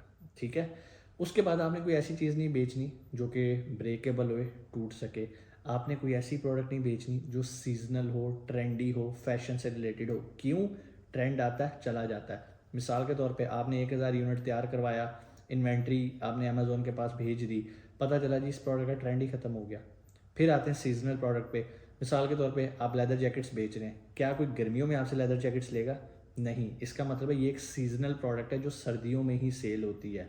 उसके बाद फैशन भाई आज है कल नहीं है। आज बेल बॉटम जीन्स का फैशन है, कल को फलानी जीन्स का फैशन होगा। सो फैशन चेंज होता है। हम ऐसा क्यों करते हैं? मैं इन्हें क्यों अवॉइड करने का आपको कहता हूँ कि जो इन्वेंट्री हमने तैयार करवानी होती है वो बड़ी क्वांटिटी में तैयार करवानी होती है। तो ऐसा ना हो आपकी इन्वेंट्री स्टक हो जाए और वो सेल होना बंद हो जाए। आपने किसी ऐसी प्रोडक्ट में काम नहीं करना जो ब्रांड डोमिनेट हो। मिसाल के तौर पे आप कहो जी सर मैंने ट्रैक सूट्स बेचने हैं, ओके, आपके कंपैटिटर कौन है? सर मेरे कंपैटिटर एडिडास और नाइकी हैं। तो मैं ये नहीं कह रहा आप नहीं बेच सकोगे, आप बेच लोगे, लेकिन बहुत ज़्यादा पैसा बहाना पड़ेगा। और वैसे भी कुछ चीज़ें जो हैं वो लोग ब्रांड कॉन्शियस की वजह से उसको प्रेफर करते हैं। मिसाल के तौर पे एक ट्रैक सूट है जो कि $100 का बिक रहा है, आपका ट्रैक सूट है, आप कहते हो कि सर मैं $75 का बेचूंगा। अगर मैं बायर हूँ तो भाई मैं $100 में एडिडास का लेना ही पसंद करूँगा, किसी भी दूसरे ब्रांड को मैं नहीं पसंद करूँगा। क्योंकि लोग ब्रांड कॉन्शियस होते हैं ना कि यार एडिडास का लोगो होना चाहिए, नाइकी का होना चाहिए, कोई भी है, ठीक है ना। तो ये चीज़ें आपको समझनी है, ब्रांड डोमिनेट नहीं होना चाहिए। फिर जो भी आपकी प्रोडक्ट का नाम है, कीवर्ड है, जब आप उसे अमेजोन पे लिखो तो आपने ये देखना है कि सिमिलर प्रोडक्ट शो हो रही हैं। फिर आपने ये देखना है क्या ब्रांड डोमिनेंट प्रोडक्ट तो नहीं है। अच्छा, ब्रांड से मुराद सिर्फ एडिडास, नाइकी, ये बड़े बड़े ब्रांड नहीं होते। अमेजोन पे जो बंदा भी अपना प्राइवेट लेबल कर रहा है वो भी अपना ब्रांड बेच रहा है। जैसे आप बेच रहे हो, आप भी एक ब्रांड ओनर हो। तो हमने ये देखना होता है कि यार एक प्रोडक्ट जो हम बेचने लगे हैं इसकी सारी सेल कोई एक ही बंदा तो नहीं खींच के जा रहा। अगर एक ही बंदा खींच के जा रहा है इसको हम कहते हैं ब्रांड डोमिनेंट प्रोडक्ट। तो ये जो ब्रांड डोमिनेंट प्रोडक्ट्स होती हैं इनको हमने अवॉइड करना है। क्यों? अगर हम इनको बेचने भी जाएंगे तो हम उतनी सेल ग्रैप नहीं कर पाएंगे। फिर हमने कोई ऐसी प्रोडक्ट नहीं बेचनी जो किसी का पेटेंट हो, ट्रेडमार्क हो, कॉपीराइट्स के इश्यूज आ रहे हो, हमने उससे दूर रहना है। फिर हमने ऐसी प्रोडक्ट्स को भी अवॉइड करना होता है जो वेरिएशंस रिलेटेड हो। वेरिएशंस क्या होती हैं? जब भी आप अमेजोन पे जाते हो गारमेंट्स में या किसी और चीज़ में, तो आप देखते हो फॉर एग्जांपल एक शर्ट है, उसके डिफरेंट साइजेज हैं, स्मॉल, मीडियम, लार्ज। अब कहने का मतलब ये है अगर आप भी कोई ऐसा ब्रांड लॉन्च करो जिसमें आपके कंपैटिटर वेरिएशंस यानी कि टाइप्स लेके बैठे हों कि स्मॉल टाइप भी है, लार्ज टाइप भी है, मीडियम टाइप भी है, या रेड टाइप भी है, ग्रीन है, ब्लू है, कलर्स वेरिएशन भी हो सकती हैं, साइज़ वेरिएशंस भी हो सकती हैं, वेट वेरिएशंस भी हो सकती हैं, कैलिब्रेशन मिसाल के तौर पे ये 0.6 ऑन्स है, ये 0.7 ऑन्स है, किसी भी तरह की वेरिएशन यानी कि उसकी टाइप्स और एग्जाम्स हो सकती हैं। तो इस तरह का अगर काम हो तो आपने नहीं करना। क्यों? आपने भी अगर उसे कम्पीट करना है तो आपको भी वेरिएशंस रखनी पड़ेंगी अपने पास। और वेरिएशंस रखने का मतलब ये है ये मज़ीद ज़्यादा पैसा लगेगा आपका प्रोडक्ट्स ख़रीदने के अंदर। तो इसलिए हम वेरिएशंस को अवॉइड करते हैं। ये मैंने आपको मोटी मोटी बातें बताई हैं प्राइवेट लेबल के लिए। अब अगर मैं बात करूं होलसेल बिजनेस मॉडल के अंदर या आर्बिट्राज के अंदर, तो यहाँ पर बहुत सारी चीज़ें ये वाली हम इग्नोर कर जाते हैं, अप्लाई नहीं करते। क्यों? यहाँ पर जो हमारे कंपैटिटर होते हैं वो हमारे कंपैटिटर की लिस्टें होती हैं। मतलब आपकी लिस्ट लगी है, कंपैटिटर की लिस्ट है, बाकी टॉप पेज पे जितने बंदे बैठे हैं वो सारे FBA कर रहे हैं या FPM कर रहे हैं, वो एक सिंगल ऑनर हैं, ब्रांड ओनर्स हैं, वो आपके कंपैटिटर हैं। जब मैं होलसेल की बात करता हूँ या आर्बिट्राज की बात करता हूँ या चलो ड्रॉप शिपिंग की बात करते हैं, वहाँ पर आपका ज़्यादातर मुकाबला कंपैटिटर लिस्ट के साथ नहीं होता, बल्कि जिस लिस्ट के साथ आप जुड़ के बेचने लगे हो, क्योंकि आप ब्रांड अप्रूवल लेते हो किसी ब्रांड के साथ चिपक के बेचने के लिए। तो हमने ये भी देखना होता है कि भाई जिसके साथ हम चिपकने लगे हैं यानी कि मी टू लिस्टिंग करने लगे हैं। लिस्टिंग क्या होती है इंशाल्लाह इस पर हम एक प्रॉपर लेक्चर है, आपने परेशान नहीं होना। कहने का मतलब ये है कि इस बिजनेस मॉडल के अंदर हम किसी एग्जिस्टिंग लिस्ट के साथ जुड़ के बेच रहे होते हैं। तो जब हम एग्जिस्टिंग लिस्ट के साथ जुड़े होते हैं तो वहाँ पर हमारे जो मेन कंपैटिटर होते हैं वो लोग होते हैं जो भी ऑलरेडी उस लिस्ट के साथ जुड़ के बेच रहे होते हैं। समझ लें प्राइवेट लेबल के अंदर हम अपनी लिस्ट लगाते हैं, हम किसी एग्जिस्टिंग लिस्ट के साथ जुड़ के नहीं बेचते। जब मैं बात करता हूँ होलसेल बिजनेस मॉडल की, तो इसमें हम एग्जिस्टिंग लिस्ट के साथ जुड़ के बेचना शुरू करते हैं। जब हम उनके साथ जुड़ के बेचते हैं तो वहाँ पर जो ऑलरेडी लोग जुड़े होते हैं, हम देखते हैं कि उनकी प्राइस क्या है, प्राइस वॉर तो नहीं चल रही, बाय बॉक्स किस प्राइस पे मिल रहा है। तो यहाँ पर बाज़ औक़ात हम कुछ चीज़ें इग्नोर कर जाते हैं। मिसाल के तौर पे हम ट्रेंडी प्रोडक्ट्स में भी बाज़ औक़ात काम करेंगे, हम ऐसी प्रोडक्ट्स में भी काम करेंगे जिसमें एक्सपायरी डेट्स भी आती हों। फॉर एग्जांपल आपने निविया की ब्रांड अप्रूवल ली हुई है और आप होलसेल कर रहे हो उसको, तो आप निविया बेचोगे, ठीक है, हालांकि उसमें एक्सपायरी डेट इन्वॉल्व है। लेकिन एडवांटेज क्या है और प्राइवेट लेबल और इसमें फ़र्क क्या है, दोनों में मैं क्राइटेरिया डिफ्रेंशिएट क्यों करता हूँ। नंबर 1, प्राइवेट लेबल हमारा ब्रांड है, बड़ी क्वांटिटी हमने प्रोडक्शन करवाई और अमेजोन के पास ले आए। होलसेल के अंदर हम थोड़ी थोड़ी क्वांटिटीज़ लेते हैं, 50 पीस पकड़े बेच दिए, 50 पीस पकड़े बेच दिए। सेम लाइक आर्बिट्राज, 50 पीस पकड़े बेच दिए। ड्रॉप शिपिंग तो चलो उसी टाइम ही खरीद के हम बेच रहे होते हैं, तो हमारा कहीं पर कैपिटल बाउंड नहीं होता, हमारी इन्वेस्टमेंट स्टक नहीं होती। 50 पीस नहीं बिके ना, ज़ाया हो गए ना, चलो ठीक है। जो 1000 पीस चाइना से प्राइवेट लेबल के लिए तैयार करवाया, अगर वो स्टक हो गया तो आप सोच सकते हैं आपके लिए कितनी बड़ी मुश्किलात हो सकती हैं। ये मैंने आपको जनरल ओवरव्यू दिया प्रोडक्ट हंटिंग से रिलेटेड। वैसे तो ये इतना बड़ा टॉपिक है कि अगर मैं आप 2 दिन भी इस पर बोलता रहूँ तो मैं आपको इतना नॉलेज दे सकता हूँ। फिर भी आपका कोई सवाल हो आप कमेंट सेक्शन में आके ज़रूर पूछिएगा। और अगर आप हमारी पेड ट्रेनिंग ज्वाइन करना चाहते हैं तो नीचे डिस्क्रिप्शन में नंबर है, आप वहाँ पर अपनी इनरोलमेंट करवा सकते हैं। आने वाले बैच के अंदर मैं खुद ट्रेनिंग करवाता हूँ, Amazon private label and arbitrage की हम ट्रेनिंग करवा रहे हैं। फिर उसके अलावा अगर आप आप ऑलरेडी अमेजोन पे काम कर रहे हैं लेकिन आप स्टक हुए हैं, तो आपका कोई भी क्वेश्चन हो, नीचे साइट का लिंक है, वहाँ पर जाके आप अपॉइंटमेंट बुक कर सकते हैं और मेरे से आप बात कर सकते हैं और जो भी आपके क्वेश्चंस हैं वो आप मेरे से पूछ सकते हैं। इंशाल्लाह आपसे मुलाकात होती है अगली वीडियो में। अपना बहुत सारा ख्याल रखिएगा। पाकिस्तान जिंदाबाद। अस्सलाम वालेकुम, उम्मीद आप खैरियत से होंगे। आपके फीडबैक का बहुत बहुत शुक्रिया। पिछले लेक्चर में हमने ये देखा था कि प्रोडक्ट्स कैसे अलीबाबा से परचेज़ की जाती हैं, किन चीज़ों का ख्याल रखना है, ट्रेड एश्योरेंस, वेरीफाइड सप्लायर कैसे ढूंढने हैं, RFQ कैसे जनरेट करना है, कैसे रेवेन्यू कैलकुलेटर से आपने अपनी बाइंग कॉस्ट का एक एस्टिमेशन लगाना है। ये सारा मैंने पिछले लेक्चर में समझाया। अगर आपने पिछला लेक्चर नहीं सुना तो आप जाके सुन सकते हैं, अदरवाइज इट्स ओके। अगर सुन लिया तो भाई आज का लेक्चर आपके लिए बहुत फ़ायदेमंद होने वाला है। आज हम एक ऐसे टॉपिक को डिस्कस करेंगे जो कि हर शख्स के जहन में पहला क्वेश्चन वो आता है कि सर हम जब प्रोडक्ट्स अमेजोन के वेयर हाउस में भेजेंगे कौन रिसीव करेगा, हमें कैसे पता चलेगा अमेजोन के किस वेयर हाउस में भेजना है, हमें कैसे पता चलेगा वहाँ पे कोई जॉन या मिस्टर फैसल होंगे या कोई भी होएगा और हम उसे कहेंगे हाँ जी भाईजान माल मिल गया था, और वो आपको कहेंगे हाँ जी भाईजान माल मिल गया टाटा, कोई मसला नहीं है। कैसे होगा, क्या चीज़ें गायब तो नहीं हो जाएंगी, वो क्या तरीक़ाकार है, वो क्या पैरामीटर्स हैं जिससे हम अपना जो सोर्सिंग किया हमने प्रोडक्ट्स सप्लायर से उठा के अमेजोन के वेयर हाउस तक पहुंचाते हैं, जिसको हम FBA करना कहते हैं। ये FBA मॉडल है।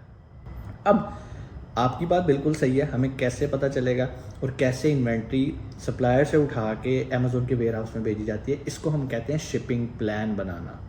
शिपिंग प्लान कैसे बनाया जाता है अमेजोन के प्लेटफॉर्म पे जाके, बड़ा सिंपल है, कॉपी पेंसिल पकड़ लो, अभी मैं सारी चीज़ें एक्सप्लेन करूँगा और आप वैसा वैसा करते जाओगे तो आप एक बिल्कुल सेफ़ और अच्छे तरीके से शिपिंग प्लान बना लोगे। ठीक है, सबसे पहले आपने जाना है मैनेज इन्वेंट्री में, जहाँ पर आपकी लिस्ट लगी होगी, जिसको आप डमी लिस्ट कह रहे हो क्योंकि वो इनएक्टिव आउट ऑफ स्टॉक है। और अब वो वक्त आ गया कि हमने उसको स्टॉक डालना है उस लिस्ट के अंदर। ठीक है, कैसे? सोर्सिंग हमने कर ली पिछले लेक्चर में, सप्लायर से हमने DDP रेट ले लिया, उसने कहा भाई प्रोडक्शन तैयार हो गई है।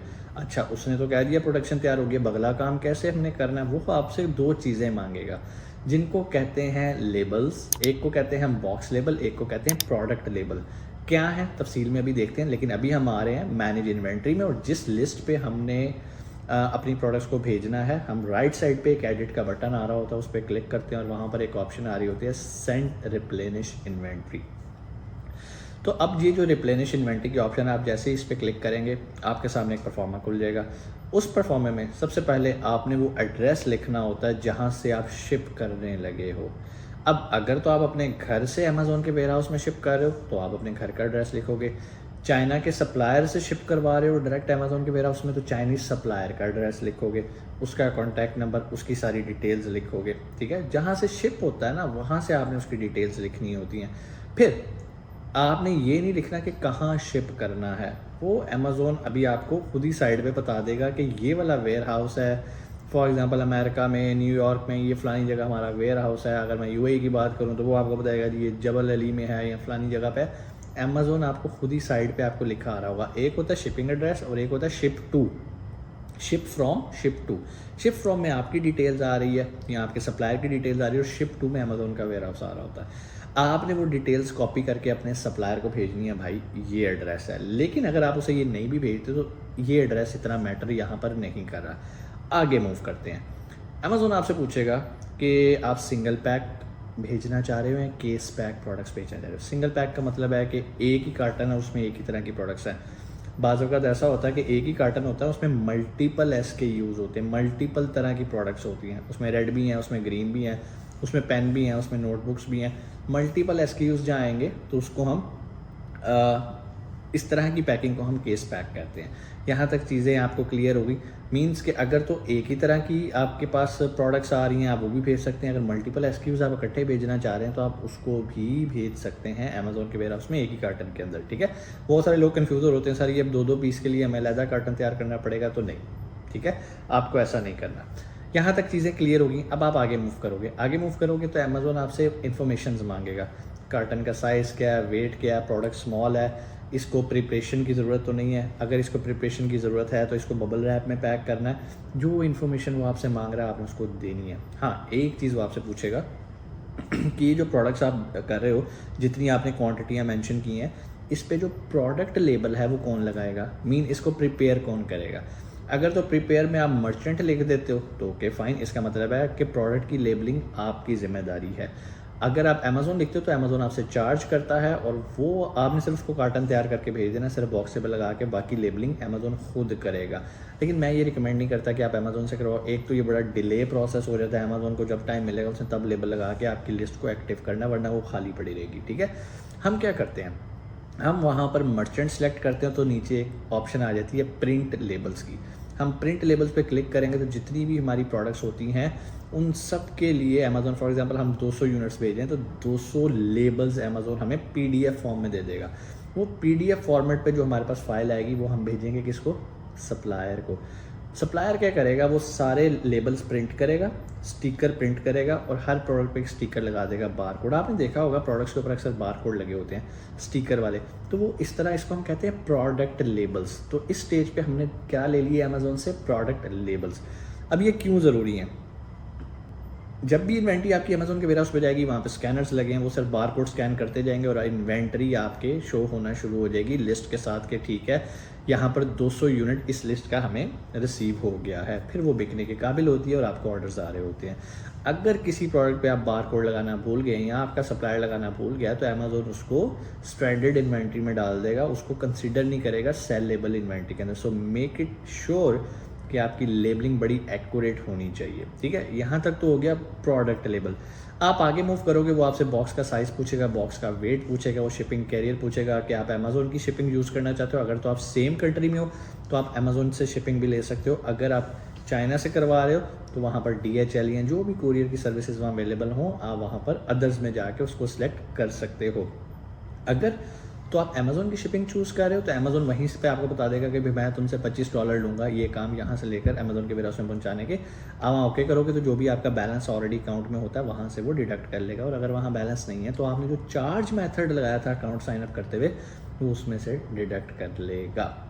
ठीक हो गया। अब यहाँ तक तो हो गया। अब जब आपने बॉक्स साइजेस और नंबर ऑफ़ बॉक्सेस बता दिए कि कितने बॉक्स हैं, वो सारे आपने बता दिए, वज़न भी बता दिया, उसके मुताबिक अमेज़ोन अब आपको बॉक्स लेबल की ऑप्शन देगा कि प्रिंट बॉक्स लेबल। आप जैसे उस पर क्लिक करोगे, अगर आपका एक बॉक्स होगा तो आपको एक लेबल देगा, अगर 2 बॉक्स होंगे तो 2 लेबल देगा। बिल्कुल उसी तरह जैसे उसने प्रोडक्ट्स के मुताबिक आपको लेबल्स दिए, यहाँ पर वो आपको बॉक्स के मुताबिक लेबल देगा।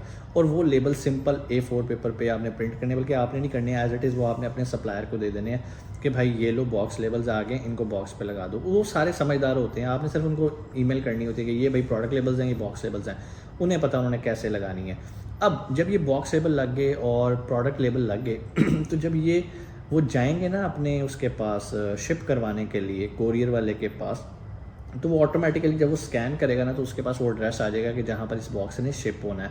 लेकिन फिर भी चूंकि आपने ऊपर से वो देख लिया होता है कि अमेज़ोन के किस वेयर हाउस में जाना है, आपने उसकी भी तस्वीर सप्लायर को भेज दी है कि भाई इस वेयर हाउस में आपने इसको शिफ्ट करना है। अच्छा, यूएसए यूके में तो ऐसे काम चल जाता है, लेकिन जब यूएई की बात आती है तो यहाँ पर अपॉइंटमेंट लेनी पड़ती है पहले कि यार आपको किस दिन की अपॉइंटमेंट है। तो यहाँ पर झंझट से बचने के लिए जब तक ये अपॉइंटमेंट वाला सिस्टम ख़त्म नहीं हो जाता, जो कि मुझे लगता है अनकरीब ख़त्म हो जाएगा। अब आप मेरी वीडियो कब देख रहे हो, किस स्टेट में देख रहे हो, आई डोंट नो, तब आपने देख लेना कि इस टाइम यूएई के अंदर क्या पॉलिसी चल रही है। तो कोशिश करें डायरेक्ट अमेज़ोन के वेयर हाउस में ना भेजें, अपने पास बुला लें या किसी 3PL के पास भेज दें, वहाँ से पकड़ के फिर आप कर दें। और एक बात याद रखिएगा, अगर आप इन्वेंट्री उठा के 3PL के पास भेजते हैं या अपने घर बुलाते हैं तो अब आपने शिप फ्रॉम में अपने घर का एड्रेस लिखना है। अब चाइना से अमेज़ोन के वेयर हाउस पे नहीं जा रही, अब चाइना से पहले घर आ रही है, अब शिपिंग प्लान बनेगा घर से। अब घर पे आपने खुद लेबलिंग करनी है, खुद बॉक्स लेबल लगाने हैं और सप्लायर को कोई लेबल भेजने की ज़रूरत नहीं है। यहाँ तक उम्मीद है चीज़ें आपको क्लियर हो गई होंगी। आपको प्रोडक्ट लेबल्स का भी पता चल गया, आपको बॉक्स लेबल्स का भी पता चल गया कैसे करना है। मैनेज इन्वेंट्री में जाना है, एडिट पे क्लिक करना है, सेंड रिप्लेनिश इन्वेंट्री पे जाना है, वहाँ पर जाके आपने सेलेक्ट करना है कि भाई केस पैक प्रोडक्ट्स हैं या मल्टीपल SKUs है, जो भी है वो आपने वहाँ से ऑप्शन सेलेक्ट करनी है। बॉक्सेस का वेट डालना है, लेबल कौन लगाएगा ये सिलेक्ट करना है, लेबल्स लेने हैं, अगर खुद करना है तो खुद प्रिंटिंग करनी है, अदरवाइज़ आपने अपने सप्लायर को दे देना है। अच्छा जी, यहाँ तक काम हो गया, सप्लायर ने दे दिया, ट्रैकिंग नंबर मिल गया। अब आपको कैसे पता चलेगा? जैसे ही आप मैनेज इन्वेंट्री में आते हो तो ऊपर एक बटन आ रहा होता है शिपिंग क्यू का, आपने शिपिंग क्यू में क्लिक करना है। तो जो शिपमेंट आपने भेजी है वहाँ पर उसका स्टेटस आ रहा होता है, पिकअप, ट्रांजिट, रिसीविंग, इनबाउंड, ये सारी तरतीब आ रही होती है। तो पता चल रहा होता है आपको कि मेरी इन्वेंट्री इस टाइम किस स्टेज पे पहुंच गई है। वो जो आपका सवाल होता है ना, सर उधर कौन माल हमारा रिसीव करेगा, हमें कैसे पता चलेगा? शिपिंग क्यू के अंदर जाके ट्रैक शिपमेंट में जाना है हमने, तो हमें पता चल जाएगा कि भाई इस टाइम हमारी शिपमेंट ट्रांजिट में है या इनबाउंड है या रिसीव हो गई है अमेज़ोन के वेयर हाउस में। और जब ये मिल जाती है सारी इन्वेंट्री अमेज़ोन को तो वहाँ पे नीचे क्लोज पे आ रहा होता है कि मीन कि ये जो शिपिंग आपका प्लान है ये अब क्लोज हो चुका हुआ है, मज़ीद इसका कोई प्रोसेस फर्दर नहीं है, सारी inventory as it is Amazon के वेयर हाउस में पहुँच चुकी हुई है। बहुत सारे केसेस में ऐसे होता है कि सारी इन्वेंट्री एक ही वेयर हाउस में नहीं जाती। अमेज़ोन बड़ा स्मार्टली वर्क करता है, पहले वो एक ही वेयर हाउस में आपकी प्रोडक्ट्स रिसीव करेगा, फिर वो देखेगा कि इस प्रोडक्ट की डिमांड अमेरिका के किस हिस्से में ज़्यादा है या यूके के किस हिस्से में ज़्यादा है। अगर आप यूके की मार्केट में काम कर रहे हो, अगर आप अमेरिका में कर रहे हो तो वो उसके मुताबिक करेगा। तो वो आपको क्या करेगा, वो इसको फर्दर जो फुलफिलमेंट सेंटर्स हैं उनके अंदर वो भेजना शुरू कर देगा। तो आप बाज़ वक़्त बड़े इरिटेट हो गए, यार मैंने 200 यूनिट्स भेजे थे, अभी तो सिर्फ 35 शो हो रहे हैं, बाकी ये FC ट्रांसफ़र क्या लिखा आ रहा है। FC ट्रांसफ़र का मतलब है फुलफिलमेंट सेंटर ट्रांसफ़र। वो उस फुलफिलमेंट सेंटर में भेजने की कोशिश करेगा जहाँ पर वो जल्दी सेल आउट होते हैं। क्योंकि मिसाल के तौर पे अगर आप कैलिफोर्निया में बैठे हो, सारी 200 की 200 इन्वेंट्री कैलिफोर्निया में आ गई और आपको अगर न्यूयॉर्क से ऑर्डर आ रहा है तो अब आप क्या करोगे? तो अमेज़ोन ने चूँकि खुद अपने पैसे बचाने होते हैं, उसने पूरी शिपिंग मैनेज करनी होती है, तो वो ऑलरेडी चीज़ों को ऐसी जगह पर प्लेस करता है जहाँ पर उसको शिपिंग कम पड़ती है और कस्टमर को क्विकली, प्राइम बायर्स होते हैं बहुत सारे जिनको सेम डे डिलीवरी चाहिए होती है। अगर आपकी प्रोडक्ट कैलिफोर्निया पड़ी है, न्यूयॉर्क के किसी प्राइम बायर ने आपकी प्रोडक्ट ऑर्डर कर दी तो उसको सेम डे नहीं मिलेगी। इसलिए अमेज़ोन बड़ा स्मार्टली आपकी चीज़ों को करता है, तो आपने परेशान नहीं होना। और इवन अगर प्रोडक्ट FC ट्रांसफ़र के अंदर भी हो तो भी आपको ऑर्डर्स रिसीव होना शुरू हो जाते हैं। उम्मीद है चीज़ें आपको समझ में आई होंगी, थोड़ी सी मुश्किल होगी, कोई मसला नहीं, वीडियो को दोबारा देख लो, स्टेप बाय स्टेप नोट्स बनाओ, आपको पता चलेगा शिपिंग प्लान क्या होता है, क्यों करते हैं, सोर्सिंग के बाद का स्टेप है। इंशाल्लाह आने वाली वीडियो के अंदर मैं आपको बताऊंगा, क्योंकि हम ये अज्यूम कर रहे होंगे कि हमारी लिस्ट अब एक्टिव हो गई और हम बात करेंगे प्रोडक्ट लॉन्च के बारे में, हम बात करेंगे PPC कैंपेन्स के बारे में। तो कोई भी सवाल यहाँ तक कोर्स से रिलेटेड, जो कि हमारा Amazon 2.0 FBA क्रैश कोर्स चल रहा है, आप नीचे आके क्वेश्चन कर सकते हैं, मैं इंशाल्लाह उसको आंसर करने की कोशिश करूँगा। अपना बहुत सारा ख्याल रखिएगा। पाकिस्तान जिंदाबाद। अस्सलाम वालेकुम, उम्मीद है आप खैरियत से होंगे। आपके फीडबैक का बहुत बहुत शुक्रिया। अकाउंट कैसे साइन अप किया जाता है सीख लिया, प्रोडक्ट कैसे हंट करनी है, क्या बेचना है अमेज़ॉन पे ये भी हमने सीख लिया। हमने ये भी देख लिया कि हमने अपनी प्रोडक्ट को अमेज़ॉन पे डिस्प्ले कैसे करना है, यानी कि लिस्ट कैसे लगानी है। डमी लिस्टिंग क्या होती है, एक्चुअल लिस्टिंग क्या होती है, ऑलरेडी हमने पिछले लेक्चर में एक्सप्लेन कर लिया। आज का टॉपिक आएगा कि भाई जो प्रोडक्ट हमने ढूंढी है वो कहाँ से सोर्स करनी है, कहाँ से ख़रीदनी है। ये एक बड़ा ही दिलचस्प और बड़ा ही समझ लें इम्पॉर्टेंट पार्ट है, क्योंकि जिस तरह मैंने आपको डे वन बताया था कि भाई किसी भी कारोबार का एक प्रिंसिपल होता है, और अमेज़ॉन के कारोबार पे भी वही प्रिंसिपल लगता है कि भाई high demand, low competition and good profit margin. High demand, low competition, ये तो हमने सीख लिया प्रोडक्ट हंटिंग के लेक्चर में। प्रॉफिटेबिलिटी कहाँ निकाली जाती है? सोर्सिंग के अंदर। जितनी अच्छी आप ख़रीदारी करेंगे, जितनी अच्छी आप सोर्सिंग करेंगे, उतने ही चांसेस हैं कि आपकी प्रॉफिटेबिलिटी बहुत अच्छी होगी। सोर्सिंग के लिए जो सबसे बड़ा प्लेटफॉर्म यूज़ किया जाता है वो है अलीबाबा। और बहुत सारे लोग जो एक गलती करते हैं या सबसे बड़ा एक ब्लंडर मारते हैं, या वो समझते हैं कि जी ये एक बड़ी अच्छी इन्फॉर्मेशन है, हम इस तरह से काम करके बड़ा अच्छा होगा। बहुत सारे लोग तो यूट्यूब पे वीडियोस बना के लोगों को अट्रैक्ट करते हैं। वो कहते हैं जी ये देखें जी अमेज़ॉन पे प्रोडक्ट बिक रही है $50 की, ये देखें जी अलीबाबा पे प्रोडक्ट मिल रही है $2 की, कितना फ़र्क है, और भी आप इस पे लगाएं और इतना मुनाफा कमाएं। लोग कहते हैं यार वाह, इससे अच्छा तो कारोबार ही कोई नहीं है, जबकि असल में ऐसा नहीं होता। जब भी आपने अलीबाबा पे जाना है, वहाँ पे जो प्रोडक्ट की प्राइसेस लगी होती हैं वो सिर्फ आपको घेरने के लिए, अट्रैक्ट करने के लिए लगी होती हैं। हो सकता है वहाँ पे $2 ही लिखा हो, जिसकी वीडियो बना के आपको दिखाई जाती है, लेकिन असल में ऐसा नहीं होता। जब भी आप उससे कोटेशन मांगेंगे सप्लायर से, तो सप्लायर जो है आपको जो भी कोटेशन देगा ना, वो आपको कहेगा यार वो तो हमने वैसे ही रखी थी, अगर आप 1000 पीस खरीदोगे तो आपने कहाँ स्टार्ट में 1000 पीस खरीदने, तो आपको जो वो प्राइस देगा वो $8 या $10 देगा। अब आप कहोगे यार चलो ठीक है $10 भी दे दे, अमेज़ॉन पे तो $50 की बिक्री है ना, तो $50 की बिक्री है, हमें ये जानना है अमेज़ॉन हमसे कितने पैसे चार्ज कर रहा है। अगर हम FBA कर रहे हैं तो फुलफिलमेंट के कितने पैसे हम अमेज़ॉन को दे रहे हैं, उसका प्लेटफॉर्म यूज़ कर रहे हैं तो रेफरल फ़ीस कितनी है अमेज़ॉन हमसे चार्ज कर रहा है। अब आप कहेंगे सर बात तो बिल्कुल सही है, तो मैं आपको बताता हूँ। सबसे पहले सोर्सिंग करते वक्त हमने एक चीज़ का ख्याल रखना है। सोर्सिंग करते वक्त अगर हमें ये नहीं पता ना कि हमारी प्रोडक्ट कितने की हमें पड़नी चाहिए, मतलब कितने की हमने ख़रीदनी है, ठीक है। मिसाल के तौर पे अभी जिस तरह मैंने आपको एक एग्जांपल दी कि आप अलीबाबा पे आते हो, $2 की लगी होती है और आप कहते हो वाह वाह वाह जी कैलकुलेशन। नो, ये कैलकुलेशन नहीं है। अमेज़ॉन पे कैलकुलेशन हम कैसे करते हैं? अमेज़ॉन रेवेन्यू कैलकुलेटर पे जाके, अभी गूगल पे लिखें अमेज़ॉन रेवेन्यू कैलकुलेटर, आपके सामने एक लिंक आएगा, लिंक को ओपन करें। वो आपसे पूछेगा कि भाई आपने साइन इन करना है या एज ए गेस्ट यूज़ करना है, तो it's totally up to you. अगर आपका अकाउंट साइन अप हुआ हुआ है आप साइन इन कर लो, अगर नहीं तो एज ए गेस्ट भी आप ये काम कर सकते हो। जाओगे, जो प्रोडक्ट आप ढूंढ रहे हो, जो आप ख़रीदना चाहते हो, जो आपने हंट किया, अपने कंपेटिटर का ASIN Amazon standard identification number copy करोगे। कहाँ से कॉपी करोगे? मैंने ऑलरेडी बताया था, ऊपर जहाँ पर www पूरी वेबसाइट लिखी होती है वहाँ पर भी लिखा होता है। इसके अलावा अगर आप स्क्रॉल डाउन करके नीचे आओ तो जहाँ पर प्रोडक्ट की डिटेल्स आ रही होती हैं, वहाँ पर जहाँ पर उसका वेट लिखा होता है, वहाँ BSR लिखा होता है, वहाँ पर उसका एसिन भी लिखा होता है, वहाँ से हम वो कॉपी करके वहाँ पर पेस्ट करेंगे। कहाँ पर? रेवेन्यू कैलकुलेटर के ऊपर। रेवेन्यू कैलकुलेटर में जब आपने उसको पेस्ट कर दिया तो उसके बाद जैसे ही आप सर्च करोगे तो सामने वही प्रोडक्ट आ जाएगी जिसकी आप इन्फॉर्मेशन लेना चाहते हैं। अब वहाँ पर 2 कॉलम्स आपके पास आएंगे, FBA, FBM, यानी कि अमेज़ॉन से फुलफिलमेंट करवाते हो तो आपकी कॉस्टिंग क्या होनी चाहिए, और अगर आप खुद करते हो एज ए मर्चेंट तो उसकी कॉस्टिंग क्या होनी चाहिए। ये जो भी मैं बातें कर रहा हूँ, अगर आप इसके नोट्स बना लो और साथ साथ प्रैक्टिकल स्क्रीन पे करते जाओ ना, मेरी वीडियो रोक के और साथ साथ वो करते जाओ, तो आप बहुत अच्छा परफॉर्म कर लोगे। अब उसके बाद क्या होगा? आपने FBA में जो जो इन्फॉर्मेशन वो आपसे मांग रहा है वो आपने देनी है। नंबर 1 सेलिंग प्राइस वो खुद ही पिक कर लेगा कि यार $50 की बिक रही है। फिर वो आपसे पूछेगा कि भाई आपको कितने की प्रोडक्ट पड़ी है। आप उसे बताओगे जी मुझे मिसाल के तौर पे $10 की पड़ी है।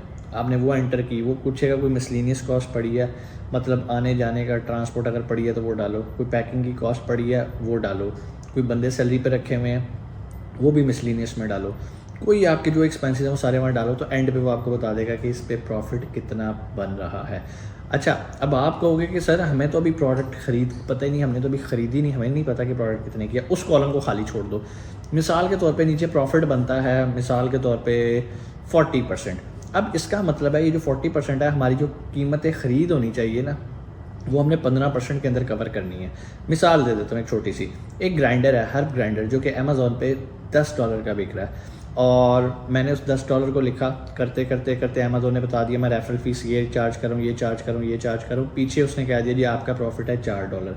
अब वो $4 के अंदर अभी तक प्रोडक्ट कॉस्ट नहीं डली। अब मुझे पता चला कि यार मेरा प्रॉफिट है $4 और अगर मैं प्रोडक्ट कॉस्ट इसके अंदर एडजस्ट करूँ तो वो ज़्यादा से ज़्यादा $2 से ऊपर नहीं जानी चाहिए, ताकि मेरा प्रॉफिट 20% तो बने। अब ये $2 का मुझे हिंट मिल गया कि यार मैंने जो भी सोर्सिंग करनी है ना वो $2 के अंदर रह के करनी है। अब मैं जाऊँगा अलीबाबा के ऊपर। अलीबाबा पे जाके हमने किन चीज़ों का ख्याल रखना होता है पहले वो देख लेते हैं। अलीबाबा सोर्सिंग बहुत ईजी, बहुत सिंपल, बहुत सेफ़। और भी बहुत सारे प्लेटफॉर्म्स हैं लेकिन वो चाइनीज़ लैंग्वेज के अंदर हैं। इवन अगर कुछ इंग्लिश में भी है तो वहाँ पर आपको इतनी अच्छी प्राइसेस और इतना सेफ़ परचेजिंग नहीं मिलती। क्यों? अलीबाबा आपको ट्रेड एश्योरेंस प्रोवाइड करता है। ये बिल्कुल इंश्योरेंस की तरह की होती है। खुदा ना खास्ता आपने सप्लायर से कुछ चीज़ मंगवाई है, वो एज़ पर स्टैंडर्ड नहीं है, एज़ पर कमिटमेंट नहीं है, आप वहाँ पे अलीबाबा को कहोगे और आपके पैसे आपको वापस कर दिए जाएंगे। Alibaba as a middleman काम करता है ट्रेड एश्योरेंस के अंदर। अब आपको कैसे पता चलेगा? देखो भाई, अलीबाबा पे सोर्स करने के ना 2 तरीके हैं। पहला तरीका ये है कि आप अपनी प्रोडक्ट का नाम लिखा, मिसाल के तौर पे ब्लू पेन लिखा, सारे सप्लायर्स आ गए, बारी बारी सब पे जाके आपने क्लिक किया, सबसे कहा कि भाई मुझे इतने पेन चाहिए, मुझे इसकी कोटेशन दो। दूसरा तरीका क्या होता है? alibaba.com पे गए, साइन इन किया, स्क्रॉल करते हुए सबसे नीचे आ गए, वहाँ पे लिखा होता है RFQ, इसको कहते हैं रिक्वेस्ट फॉर कोटेशन। आप RFQ पे गए, आपके सामने फॉर्म खुल गया, वहाँ पर आपने डिटेल लिखी, भाई मुझे ये पेन चाहिए, ये उसकी स्पेसिफिकेशन होनी चाहिए, ये उसका ये होना चाहिए, ये सारी पैकेजिंग इस तरह की होनी चाहिए। अब आपको कि सर मुझे इतनी डिटेल्स कैसे पता चली होंगी? भाई अपने कंपैटिटर की उठाओ, कंपैटिटर के नेगेटिव फीडबैक्स पढ़ो, जो उसकी नेगेटिव चीज़ें हैं वो अपने आप को पॉजिटिव करके हमने अपनी प्रोडक्ट के अंदर डेवलप करवानी है।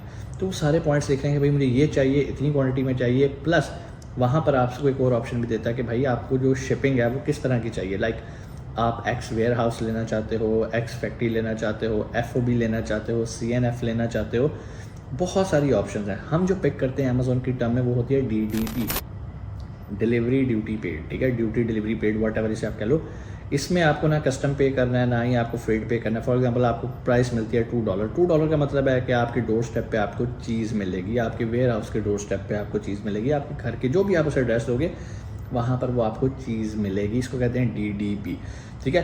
अब जब बात यहाँ तक क्लियर हो जाती है कि RFQ जैसे ही आपने फॉर्म फिल किया, आपने उसको अपलोड कर दिया, उसके बाद आपको मैसेजेस पे मैसेज आने होंगे, क्योंकि जितने भी सप्लायर्स हैं वो आपसे कांटेक्ट करेंगे, आपके साथ अपने कोटेशंस शेयर करेंगे। अब आपका काम है उनमें से 8-10 को फ़िल्टर आउट करो। 8-10 को फ़िल्टर आउट करते हुए मज़ीद नैरो डाउन करके 3-4 पे जाओ, 3-4 में से उनके सैम्पल्स मंगवाओ। बहुत सारे सप्लायर्स तो आपको फ्री सैम्पल्स ऑफ़र करते हैं, लेकिन फिर भी आपने वो सैम्पल्स मंगवाने हैं। प्लस अमेज़ॉन से अपने कंपैटिटर की लिस्टों पे जाके भी ऑर्डर करके आपने वहाँ से प्रोडक्ट्स परचेज़ करनी है। फिर उन सैम्पल्स को आपने कंपेयर करना है उन प्रोडक्ट्स के साथ और देखना है क्या ये जो सप्लायर मुझे चीज़ दे रहा है और जो प्रोडक्ट मैंने अमेज़ॉन से अपने कंपैटिटर की ख़रीदी है वो क्वालिटी में मैच करती है। अगर तो नहीं करती, इसका मतलब है ये सप्लायर अच्छा नहीं है, हमें इससे प्रोडक्ट नहीं लेनी। फिर जो भी सप्लायर आप फाइनल कर लेते हो, आपने उससे एक सैंपल अपने फ़ोटोग्राफ़र को भी कोरियर करवाना है कि भाई इसका अच्छा सा फ़ोटोशूट करके दो, ताकि आप 7-8 पिक्चर्स निकाल सको, जो कि मैंने प्रोडक्ट लिस्टिंग के वक्त आपको बताया था कि ये बहुत ज़रूरी हैं। ठीक हो गया, तस्वीरें भी आपने सैंपल भी मंगवा लिए, सैंपल ओके भी कर लिए। अब आता है फाइनल ऑर्डर का काम।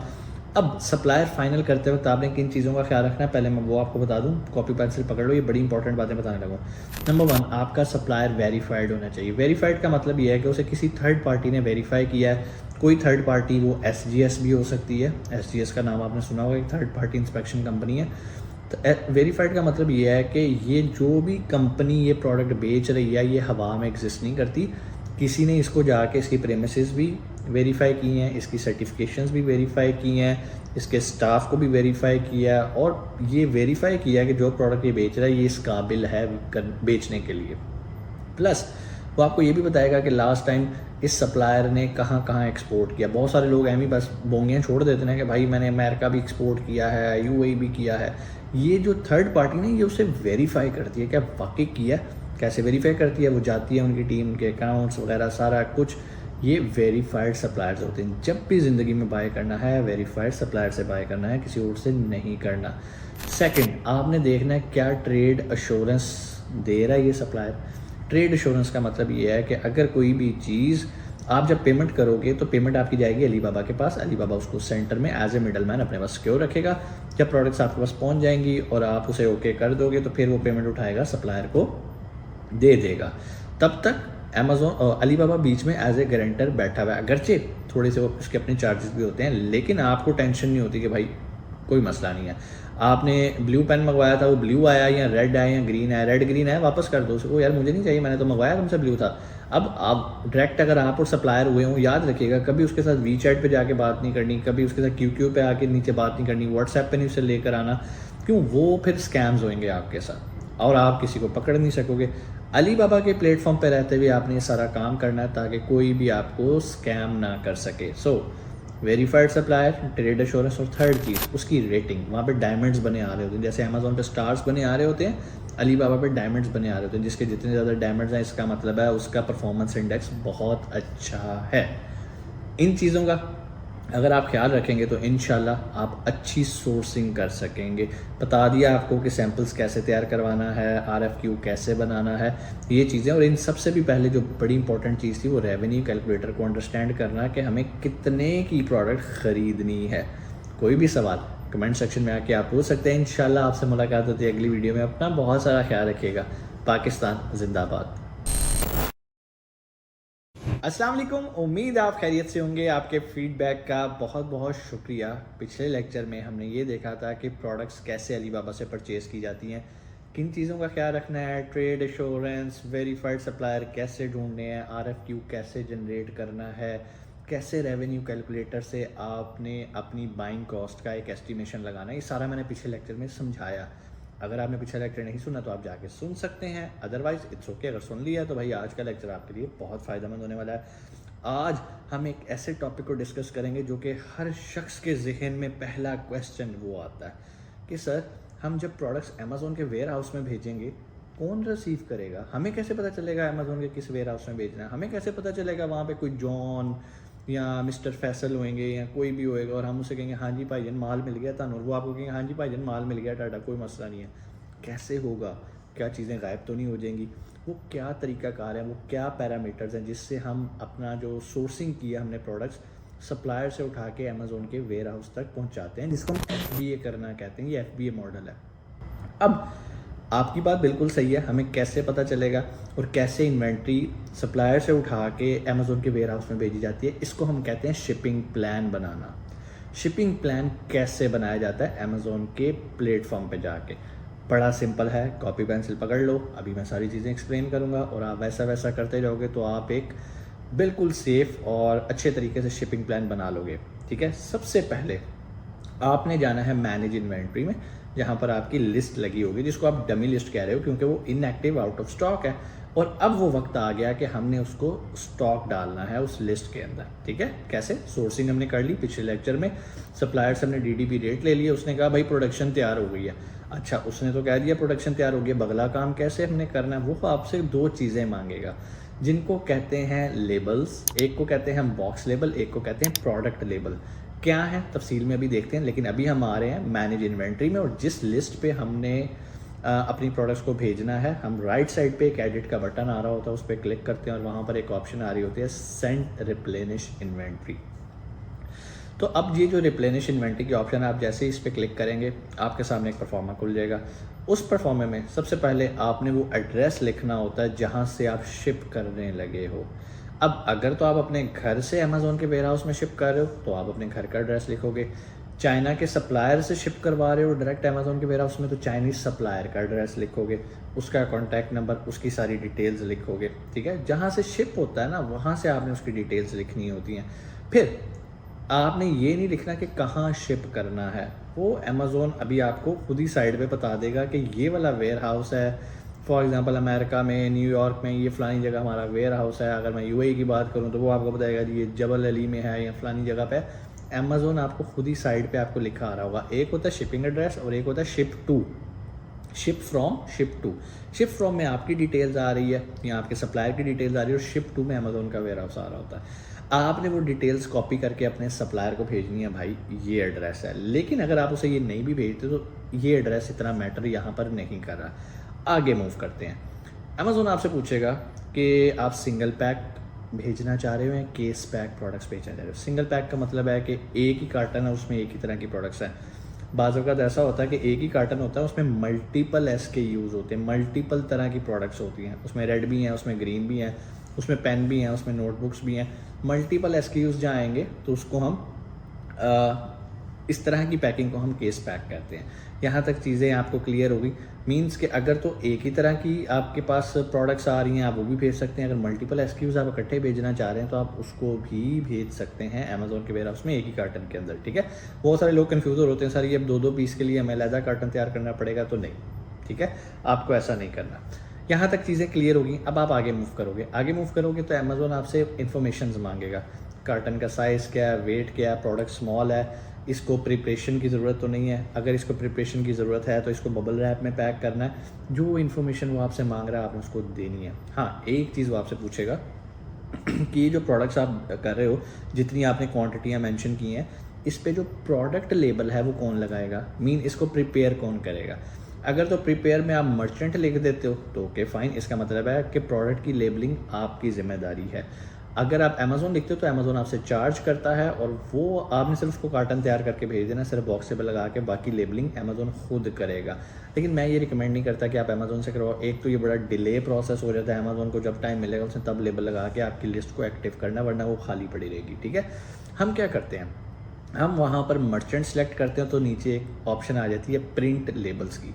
हम प्रिंट लेबल्स पे क्लिक करेंगे तो जितनी भी हमारी प्रोडक्ट्स होती हैं उन सब के लिए अमेज़ॉन, फॉर एग्जांपल हम 200 यूनिट्स भेज रहे हैं तो 200 लेबल्स अमेज़ॉन हमें PDF फॉर्म में दे देगा।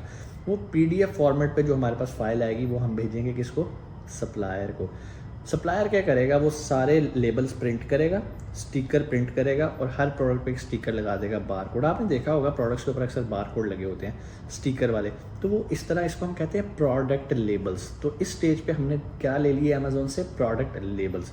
अब ये क्यों ज़रूरी हैं, जब भी इन्वेंट्री आपकी अमेज़ॉन के वेयरहाउस पे जाएगी वहाँ पे स्कैनर्स लगे हैं, वो सिर्फ बार कोड स्कैन करते जाएंगे और इन्वेंट्री आपके शो होना शुरू हो जाएगी लिस्ट के साथ के, ठीक है, यहाँ पर 200 यूनिट इस लिस्ट का हमें रिसीव हो गया है। फिर वो बिकने के काबिल होती है और आपको ऑर्डर्स आ रहे होते हैं। अगर किसी प्रोडक्ट पे आप बार कोड लगाना भूल गए या आपका सप्लायर लगाना भूल गया तो अमेज़ॉन उसको स्ट्रैंडेड इन्वेंट्री में डाल देगा, उसको कंसिडर नहीं करेगा सेलेबल इन्वेंट्री के अंदर। सो मेक इट श्योर कि आपकी लेबलिंग बड़ी एक्यूरेट होनी चाहिए, ठीक है। यहाँ तक तो हो गया प्रोडक्ट लेबल। आप आगे मूव करोगे, वो आपसे बॉक्स का साइज़ पूछेगा, बॉक्स का वेट पूछेगा, वो शिपिंग कैरियर पूछेगा कि आप अमेज़ॉन की शिपिंग यूज़ करना चाहते हो। अगर तो आप सेम कंट्री में हो तो आप अमेज़ॉन से शिपिंग भी ले सकते हो। अगर आप चाइना से करवा रहे हो तो वहाँ पर DHL या जो भी कोरियर की सर्विसेज वहाँ अवेलेबल हों, आप वहाँ पर अदर्स में जाके उसको सिलेक्ट कर सकते हो। अगर तो आप अमेज़ॉन की शिपिंग चूज़ कर रहे हो तो अमेज़ॉन वहीं पे आपको बता देगा कि भाई मैं तुमसे $25 लूँगा ये काम यहाँ से लेकर अमेज़ॉन के वेयरहाउस में पहुँचाने के। आप वहाँ ओके करोगे तो जो भी आपका बैलेंस ऑलरेडी अकाउंट में होता है वहाँ से वो डिडक्ट कर लेगा, और अगर वहाँ बैलेंस नहीं है तो आपने जो चार्ज मेथड लगाया था अकाउंट साइनअप करते हुए वो उसमें से डिडक्ट कर लेगा। ठीक हो गया। अब यहाँ तक तो हो गया। अब जब आपने बॉक्स साइजेस और नंबर ऑफ़ बॉक्सेस बता दिए कि कितने बॉक्स हैं, वो सारे आपने बता दिए, वज़न भी बता दिया, उसके मुताबिक अमेज़ॉन अब आपको बॉक्स लेबल की ऑप्शन देगा कि प्रिंट बॉक्स लेबल। आप जैसे उस पर क्लिक करोगे, अगर आपका एक बॉक्स होगा तो आपको एक लेबल देगा, अगर 2 बॉक्स होंगे तो 2 लेबल देगा। बिल्कुल उसी तरह जैसे उसने प्रोडक्ट्स के मुताबिक आपको लेबल्स दिए, यहाँ पर वो आपको बॉक्स के मुताबिक लेबल देगा। और वो लेबल सिंपल A4 पेपर पे आपने प्रिंट करने, बल्कि आपने नहीं करने, एज इट इज़ वो आपने अपने सप्लायर को दे देने हैं कि भाई ये लो बॉक्स लेबल्स आ गए, इनको बॉक्स पे लगा दो। वो सारे समझदार होते हैं, आपने सिर्फ उनको ईमेल करनी होती है कि ये भाई प्रोडक्ट लेबल्स हैं, ये बॉक्स लेबल्स हैं, उन्हें पता उन्होंने कैसे लगानी है। अब जब ये बॉक्स लेबल लग गए और प्रोडक्ट लेबल लग गए तो जब ये वो जाएंगे ना अपने उसके पास शिप करवाने के लिए कोरियर वाले के पास, तो वो ऑटोमेटिकली जब वो स्कैन करेगा ना तो उसके पास वो एड्रेस आ जाएगा कि जहाँ पर इस बॉक्स ने शिप होना है। लेकिन फिर भी चूंकि आपने ऊपर से वो देख लिया होता है कि अमेज़ॉन के किस वेयर हाउस में जाना है, आपने उसकी भी तस्वीर सप्लायर को भेज दी है कि भाई इस वेयर हाउस में आपने इसको शिप करना है। अच्छा, USA UK में तो ऐसे काम चल जाता है, लेकिन जब UAE की बात आती है तो यहाँ पर अपॉइंटमेंट लेनी पड़ती है पहले कि यार आपको किस दिन की अपॉइंटमेंट है। तो यहाँ पर झंझट से बचने के लिए जब तक ये अपॉइंटमेंट वाला सिस्टम ख़त्म नहीं हो जाता, जो कि मुझे लगता है अनकरीब ख़त्म हो जाएगा। अब आप मेरी वीडियो कब देख रहे हो, किस स्टेट में देख रहे हो, आई डोंट नो, तब आपने देख लेना कि इस टाइम UAE के अंदर क्या पॉलिसी चल रही है। तो कोशिश करें डायरेक्ट अमेज़ॉन के वेयर हाउस में ना भेजें, अपने पास बुला लें या किसी 3PL के पास भेज दें, वहाँ से पकड़ के फिर आप कर दें। और एक बात याद रखिएगा, अगर आप इन्वेंट्री उठा के 3PL के पास भेजते हैं या अपने घर बुलाते हैं तो अब आपने शिप फ्रॉम में अपने घर का एड्रेस लिखना है। अब चाइना से अमेज़ॉन के वेयर हाउस पे नहीं जा रही, अब चाइना से पहले घर आ रही है, अब शिपिंग प्लान बनेगा घर से। अब घर पे आपने खुद लेबलिंग करनी है, खुद बॉक्स लेबल लगाने हैं और सप्लायर को कोई लेबल भेजने की ज़रूरत नहीं है। यहाँ तक उम्मीद है चीज़ें आपको क्लियर हो गई होंगी। आपको प्रोडक्ट लेबल्स का भी पता चल गया, आपको बॉक्स लेबल्स का भी पता चल गया कैसे करना है। मैनेज इन्वेंट्री में जाना है, एडिट पे क्लिक करना है, सेंड रिप्लेनिश इन्वेंट्री पर जाना है। वहाँ पर जाके आपने सेलेक्ट करना है कि भाई केस पैक प्रोडक्ट्स हैं या मल्टीपल एसक्यूज है, जो भी है वो आपने वहाँ से ऑप्शन सेलेक्ट करनी है। बॉक्स इसका वेट डालना है, लेबल कौन लगाएगा ये सिलेक्ट करना है, लेबल्स लेने हैं, अगर खुद करना है तो खुद प्रिंटिंग करनी है, अदरवाइज़ आपने अपने सप्लायर को दे देना है। अच्छा जी, ये यहाँ तक काम हो गया, सप्लायर ने दे दिया, ट्रैकिंग नंबर मिल गया। अब आपको कैसे पता चलेगा? जैसे ही आप मैनेज इन्वेंट्री में आते हैं तो ऊपर एक बटन आ रहा होता है शिपिंग क्यू का। आपने शिपिंग क्यू में क्लिक करना है, तो जो शिपमेंट आपने भेजी है वहाँ पर उसका स्टेटस आ रहा होता है, पिकअप, ट्रांजिट, रिसीविंग, इनबाउंड, ये सारी तरतीब आ रही होती है। तो पता चल रहा होता है आपको कि मेरी इन्वेंट्री इस टाइम किस स्टेज पे पहुंच गई है। वो जो आपका सवाल होता है ना, सर उधर कौन माल हमारा रिसीव करेगा, हमें कैसे पता चलेगा? शिपिंग क्यू के अंदर जाके ट्रैक शिपमेंट में जाना है हमने, तो हमें पता चल जाएगा कि भाई इस टाइम हमारी शिपमेंट ट्रांजिट में है या इनबाउंड है या रिसीव हो गई है अमेज़ोन के वेयर हाउस में। और जब ये मिल जाती है सारी इन्वेंट्री अमेज़ोन को, तो वहाँ पे नीचे क्लोज पे आ रहा होता है कि मीन कि ये जो शिपिंग आपका प्लान है ये अब क्लोज हो चुका हुआ है, मज़ीद इसका कोई प्रोसेस फर्दर नहीं है, सारी inventory as it is Amazon के वेयर हाउस में पहुंच चुकी हुई है।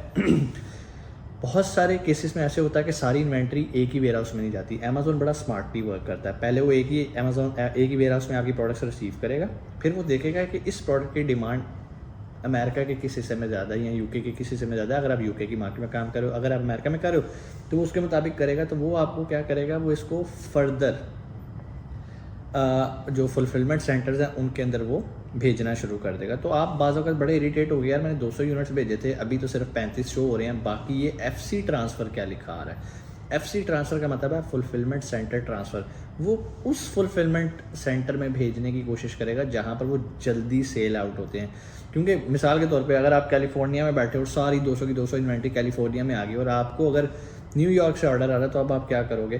तो अमेज़ोन ने चूँकि खुद अपने पैसे बचाने होते हैं, उसने पूरी शिपिंग मैनेज करनी होती है, तो वो ऑलरेडी चीज़ों को ऐसी जगह पर प्लेस करता है जहाँ पर उसको शिपिंग कम पड़ती है और कस्टमर को क्विकली, प्राइम बायर्स होते हैं बहुत सारे जिनको सेम डे डिलीवरी चाहिए होती है। अगर आपकी प्रोडक्ट कैलिफोर्निया पड़ी है, न्यूयॉर्क के किसी प्राइम बायर ने आपकी प्रोडक्ट ऑर्डर कर दी, तो उसको सेम डे नहीं मिलेगी। इसलिए अमेज़ोन बड़ा स्मार्टली आपकी चीज़ों को करता है, तो आपने परेशान नहीं होना। और इवन अगर प्रोडक्ट FC ट्रांसफ़र के अंदर भी हो तो भी आपको ऑर्डर्स रिसीव होना शुरू हो जाते हैं। उम्मीद है चीज़ें आपको समझ में आई होंगी। थोड़ी सी मुश्किल होगी, कोई मसला नहीं, वीडियो को दोबारा देख लो, स्टेप बाय स्टेप नोट्स बनाओ, आपको पता चलेगा शिपिंग प्लान क्या होता है, क्यों करते हैं, सोर्सिंग के बाद का स्टेप है। इंशाल्लाह आने वाली वीडियो के अंदर मैं आपको बताऊंगा, क्योंकि हम ये ज्यूम कर रहे होंगे कि हमारी लिस्ट अब एक्टिव हो गई और हम बात करेंगे प्रोडक्ट लॉन्च के बारे में, हम बात करेंगे PPC कैंपेन्स के बारे में। तो कोई भी सवाल यहाँ तक कोर्स से रिलेटेड, जो कि हमारा Amazon 2.0 FBA क्रैश कोर्स चल रहा है, आप नीचे आके क्वेश्चन कर सकते हैं, मैं इंशाल्लाह उसको आंसर करने की कोशिश करूँगा। अपना बहुत सारा ख्याल रखिएगा। पाकिस्तान जिंदाबाद। अस्सलाम वालेकुम, उम्मीद है आप खैरियत से होंगे। आपके फीडबैक का बहुत बहुत शुक्रिया। लास्ट लेक्चर में हमने देखा कि कैसे अमेज़ोन के वेयर हाउस में आप अपनी इन्वेंट्री पहुंचाते हैं सप्लायर के थ्रू या अपने वेयर हाउस से खुद, और हमने देखा कितनी तरह के लेबल्स होते हैं, प्रोडक्ट लेबल और बॉक्स लेबल। उम्मीद है पिछली वीडियो आपने देखी होगी और काफ़ी कुछ सीखा होगा। अब हम अज्यूम करते हैं कि भाई आपकी इन्वेंट्री अमेज़ोन के वेयर हाउस में पहुंच चुकी है और आपकी लिस्ट एक्टिव हो चुकी है। अब क्या होगा? क्या ऑर्डर आने शुरू हो जाएंगे? जी नहीं, बिल्कुल भी नहीं आएंगे ऑर्डर। उसकी वजह, जब भी आप कोई नई लिस्ट लगाते हैं तो आपकी लिस्ट फर्स्ट पेज पे नहीं होती, आपकी लिस्ट होती है कहीं 30, 35, 40 पेज पे, डिपेंड करता है आप किस मार्केट में और क्या कंपटीशन है। अब हमारा काम क्या होता है? अब हमारा काम ये होता है कि हमने अमेज़ोन को पैसे देने होते हैं कि भाई हमारी प्रोडक्ट को पहले पेज पे शो करो। इस प्रोसेस को हम PPC कैंपेन्स लगाना कहते हैं। PPC का नाम तो आपने सुना होगा, इसका एब्रीविएशन होता है जी पे पर क्लिक। ठीक है, हम अमेज़ोन को पर क्लिक पे करते हैं। कितना पे करते हैं अभी हम वो भी डिस्कस कर लेते हैं। पे पर क्लिक अमेज़ोन को कहते हैं कि भाई ये हमारी लिस्ट है, इसको उठाओ पहले पेज पे लगाओ। अक्सर आप Amazon.com पे जाते हो या Amazon.ae या किसी भी मार्केट प्लेस में जाते हो तो वहाँ पर सबसे ऊपर स्पॉन्सर्ड प्रोडक्ट्स नज़र आ रही होती हैं। कहने का मतलब ये है, लिस्ट लगी होती है और लिस्ट के नीचे स्पॉन्सर्ड लिखा होता है। बेसिकली ये PPC कैंपेन्स की वजह से वो लिस्ट पहले सफ़े पे दिखाई जा रही होती हैं, ऑर्गेनिकली नहीं। तो हम लोगों ने भी यही काम करना होता है। जब हमारी लिस्ट नहीं होती है, हमारे पास कोई रिव्यूज़ नहीं होते, हमारा कोई सोशल प्रोफाइल नहीं होता, हमारे पास सेल नहीं होती, तो हमने क्या करना होता है, अपनी प्रोडक्ट को कस्टमर के लिए रीचेबल बनाना होता है। मतलब पहले सफ़े पे कोई भी शख्स 35वें सफ़े पे जाके प्रोडक्ट बाय नहीं करता। अब पहले तो आप एक प्रिंसिपल समझ लें, पीपीसी लगाने का मतलब हर किसी ये नहीं होगा कि आपको ऑर्डर आने शुरू हो जाएंगे। एक फार्मूला होता है बिज़नेस का बड़ा सिंपल सा, कि भाई अगर तो आपका बिज़नेस या आपका प्रोडक्ट डिज़ायरेबल है और रीचेबल है तो आप एक कामयाब कारोबार कर सकते हैं या आप एक कामयाब प्रोडक्ट लॉन्च कर सकते हैं। अभी मैंने 2 वर्ड्स बोले हैं, बड़े गौर से सुनिएगा, डिज़ायरेबल और रीचेबल। अब हम इनको समझ लेते हैं, क्योंकि अगर आप ऐसे ही पीपीसी कैंपेन्स लगाते जाएंगे आपको कोई सेल नहीं आएगी, बल्कि आपके पैसे ज़ाया होने शुरू हो जाएंगे। सबसे पहले रीचेबल क्या होता है? रीचेबल का मतलब ये है कि आपकी प्रोडक्ट कस्टमर की पहुंच में है, मतलब क्या वो उसे ख़रीद सकता है ईजीली। अब ईजीली का मतलब ये है कि किसी भी शख्स ने अगर ब्लू पेन लिखा और पहले सफ़े पे उसे आपका ब्लू पेन नज़र आया तो इसका मतलब है आपकी प्रोडक्ट उसकी एक्सेस में है, वो ख़रीद सकता है। अगर 35th पेज पे 40th पेज पे पड़ी है तो उसकी रीचेबल नहीं है। कहने का मतलब ये है, हमने मार्केटिंग करके प्रोमिनेंट करना है अपनी प्रोडक्ट को, इसको रीचेबिलिटी कहते हैं। कस्टमर की पहुंच में पहुंचाना मार्केटिंग करके, किसी भी प्लेटफॉर्म को पैसे दे के, फेसबुक मार्केटिंग के थ्रू, इंस्टाग्राम के थ्रू, लिंक्डइन के थ्रू, गूगल पे एड्स चला के, या अमेज़ोन के प्लेटफॉर्म के ऊपर खुद। हम जो अभी डिस्कस करें वो अमेज़ोन के प्लेटफॉर्म को डिस्कस कर रहे हैं, अमेज़ोन की पीपीसी कैंपेन्स को डिस्कस कर रहे हैं। तो हमने क्या किया, हमने प्रोडक्ट को रीचेबल बना दिया। अब कस्टमर के सामने प्रोडक्ट है लेकिन वो ख़रीद नहीं रहा, उसके ऊपर क्लिक नहीं कर रहा, इसका मतलब है आपकी प्रोडक्ट दूसरे प्रिंसिपल को फॉलो नहीं करी, वो है डिज़ायरेबल। आपकी लिस्ट डिज़ायरेबल ही नहीं है, आपने अच्छे इमेजेस नहीं यूज़ किए, आपने प्रॉपर कीवर्ड्स के साथ उसका टाइटल नहीं लिखा, कस्टमर की प्रॉब्लम को सॉल्व ही नहीं कर रहा वो टाइटल, आपने अपना सोशल प्रोफाइल बिल्टअप नहीं किया, तो कौन प्रोडक्ट ख़रीदेगा आपकी? आपने पैसा लगा के मार्केटिंग करके उसको पहले सफ़े पे बिठा दिया, लेकिन उसकी डिज़ायरेबिलिटी पे काम ही नहीं किया, आपने उसको डिज़ायरेबल ही नहीं बनाया। इसीलिए मैं अपने स्टूडेंट्स को सिखाता हूँ कि भाई पीपीसी कैंपेन लगाने से पहले आपकी जो प्रोडक्ट लिस्ट है वो प्रॉपर ऑप्टिमाइज़ होनी चाहिए। मतलब आपका टाइटल ऐसा हो कि कस्टमर पढ़े वो कहे हाँ यही तो मेरी प्रॉब्लम थी और ये प्रोडक्ट सॉल्व कर रही है, चलो भाई कमाल हो गया। तो फिर अब आपने क्या करना है, जब आपको यकीन हो जाए कि आपकी प्रोडक्ट अब डिज़ायरेबल है, अब आपने उसको कस्टमर की रीच में पहुंचाना है। और अब हम लगाएंगे पीपीसी कैंपेन्स। पीपीसी कैंपेन्स लगाना बहुत ईजी है, अनटिल एंड अनलेस, बिल्कुल ये ऐसी है। पीपीसी कैंपेन लगाने का मतलब ये है कि आपने एक प्लान किया, उसको एग्जीक्यूट करना। एग्जीक्यूशन बहुत ईजी है, 5 मिनट में कैंपेन लगा दोगे, लेकिन 5 मिनट की जो वो वर्किंग है उसके पीछे आपके महीने लगे होते हैं। आपने कीवर्ड्स रिसर्च की होती है, कंपैटिटर एनालिसिस किया होता है, तब जाके आप एक कामयाब कैंपेन लगाते हैं। कैंपेन्स मुख्तलिफ़ तरह की होती हैं, कैसे लगाया जाता है?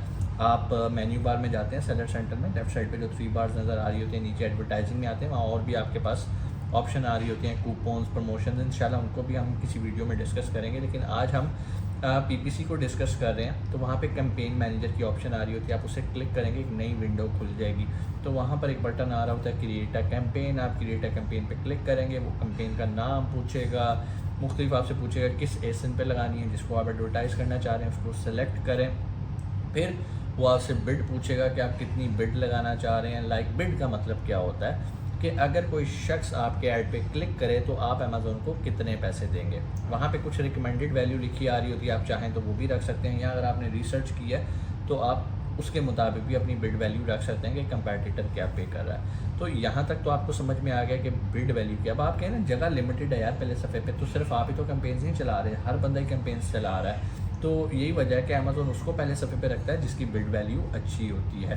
तो उसके मुताबिक आपने बिड वैल्यू रख लेनी है। फिर उसके बाद वो आपको कुछ ऑप्शन देता है कि भाई आप ऑटोमेटिक कैंपेन्स लगाना चाहते हो या मैनुअल लगाना चाहते हो। ऑटोमेटिक में चीज़ें बिल्कुल सिंपल हो जाती हैं, आपके लिए कुछ भी नहीं करना है। अमेज़ोन ने खुद ही अपने एल्गोरिदम को यूज़ करते हुए आपकी जो लिस्ट है वो उन लोगों को दिखानी है जिनको उससे लगता है कि यार ये ख़रीद सकते हैं। तो आप ऑटोमेटिक करके रिज़ल्ट ले सकते हैं। उसमें आपको बहुत सारे ऐसे कीवर्ड्स भी निकल आते हैं जो कि आपने कभी सोचे भी नहीं होते, हाँ यार ये है क्यों। उसके बाद हमें प्रॉपर एक एक्सेल शीट हमें देता है अमेज़ोन के, भाई ये शीट पकड़ो और एनालिसिस कर लो कि तुम्हें किस पे इंप्रेशंस आए हैं, किस पे क्लिक्स आए हैं, किस पे आपकी सेल जनरेट हुई है। तो उसके मुताबिक हम अपनी कैंपेन को ट्यून इन भी करते हैं। और ऐसा हरगिज़ नहीं होता कि एक लिस्ट पे हम एक ही कैंपेन लगाते हैं, हम एक ही लिस्ट पे मल्टीपल कैंपेन्स लगाते हैं। कैंपेन्स बेसिकली एक्सपेरिमेंट बेस होती हैं। आप कैंपेन लगाते हो, उसको 3-4 दिन छोड़ देते हो, फिर देखते हो मुझे क्या फीडबैक आया। जिन पे आपको अच्छा फीडबैक नहीं आ रहा होता, वहाँ जिन कीवर्ड्स पे, तो वहाँ पर नीचे ऑप्शन आ रही होती है नेगेटिव कीवर्ड्स की, तो आप नेगेटिव कीवर्ड्स में वो कीवर्ड्स एंटर करके उसको एलिमिनेट कर सकते हो। इसी तरह अब आपके पास, अगर आप मैनुअल में जा रहे हो तो मैनुअल में आपके पास बहुत सारी ऑप्शंस हैं। आप कीवर्ड बेस पे कैंपेन लगा सकते हो। लाइक अगर कोई शख्स ब्लू पेन लिखे तो उसको मेरा ऐड नज़र आना चाहिए पहले सफ़े पे, तो आप उस कीवर्ड पे कर सकते हो टारगेट। फिर इसके अलावा आप कैटेगरीज को टारगेट कर सकते हो। इसके अलावा आप अपने कंपैटिटर के प्रोडक्ट पेजेस को टारगेट कर सकते हो। अक्सर आपने देखा ना, आप किसी भी प्रोडक्ट लिस्ट के ऊपर क्लिक करते हैं तो उसका जो प्रोडक्ट पेज खुलता है तो नीचे भी स्पॉन्सर्ड एड्स चल रहे होते हैं। तो आप किसी कंपैटिटर की ट्रैफिक को अपने ऊपर डाइवर्ट करवा सकते हो अगर आपकी लिस्ट बहुत अच्छी है। अगेन पीपीसी कामयाब तब होती है जब आपकी लिस्ट ऑप्टिमाइज होती है। लगाने का तरीका मैंने अभी आपको 2 मिनट में बता दिया। मेन्यू बार में जाना है, एडवर्टाइजिंग में जाना है, कैंपेन मैनेजर में जाना है, वहाँ पे जाके कैंपेन का नाम रख लीजिएगा, जो जो चीज़ें वो पूछ रहा है वो बताते जाइएगा। उसके बाद लॉन्च कैंपेन पे क्लिक करेंगे तो आपकी कैंपेन एक्टिव हो जाएगी। लेकिन आपने पहले ही दिन परेशान नहीं होना कि सर रिस्पांस नहीं आ रहा, 3-4 दिन उसको देखें। उसके बाद और मल्टीपल कैंपेन्स लगाएं, एक ऑटो पे लगा दें, एक कीवर्ड टारगेटिंग पे लगा दें, एक कैटेगरी को टारगेट करके लगा दें, एक प्रोडक्ट पेज पे लगाएं। फिर उनको देखें, जिन पे अच्छा रिस्पांस नहीं आ रहा उनको बंद करते जाएं। अगर आपने ऑटोमेटिक में रखा हुआ है और आपको पता है कि यार ये कीवर्ड्स ऐसे हैं जिन पे क्लिक्स आ रहे हैं, सेल नहीं आ रही, तो इनको साइड पे कर दें। इंप्रेशंस को देख लेते हैं। इंप्रेशंस क्या होता है? इंप्रेशन का मतलब ये है कितनी बार आपका ऐड कस्टमर को दिखाया गया, इसको इंप्रेशंस कहते हैं। फिर एक और टर्म होती है क्लिक थ्रू रेट, कि फॉर एग्जांपल अगर 100 लोगों ने देखा तो कितने लोगों ने उस पर क्लिक किया। मिसाल के तौर पे अगर 100 लोगों ने देखा और 10 लोगों ने क्लिक किया तो CTR होगा 10%। क्लिक थ्रू रेट ये 10% होता है। फिर एक और टर्म होती है जिसको हम एकॉस कहते हैं, एडवर्टाइजिंग कॉस्ट ऑफ सेल। तो आपने इसमें क्या करना होता है, ये देखना होता है कि आपकी एकॉस की वैल्यू आपके प्रॉफिट मार्जिन से काफ़ी कम होती है। फॉर एग्जांपल अगर आपका प्रॉफिट मार्जिन 20% है तो आपकी एकॉस की वैल्यू जो है वो कोशिश करें कि बिलो 10% हो। अगर बिलो 10% आपकी एकॉस है, यानी कि एडवर्टाइजिंग कॉस्ट है प्रोडक्ट के मुताबिक, तो भाई समझ लो आपकी कैंपेन बहुत कामयाब जा रही है और आप पैसा लगा के भी पैसा खींच रहे हैं। उम्मीद है चीज़ें आपको समझ में आई होंगी। फिर भी कोई सवाल आप कमेंट सेक्शन में आके पूछ सकते हैं। अपना बहुत सारा ख्याल रखिएगा। पाकिस्तान जिंदाबाद।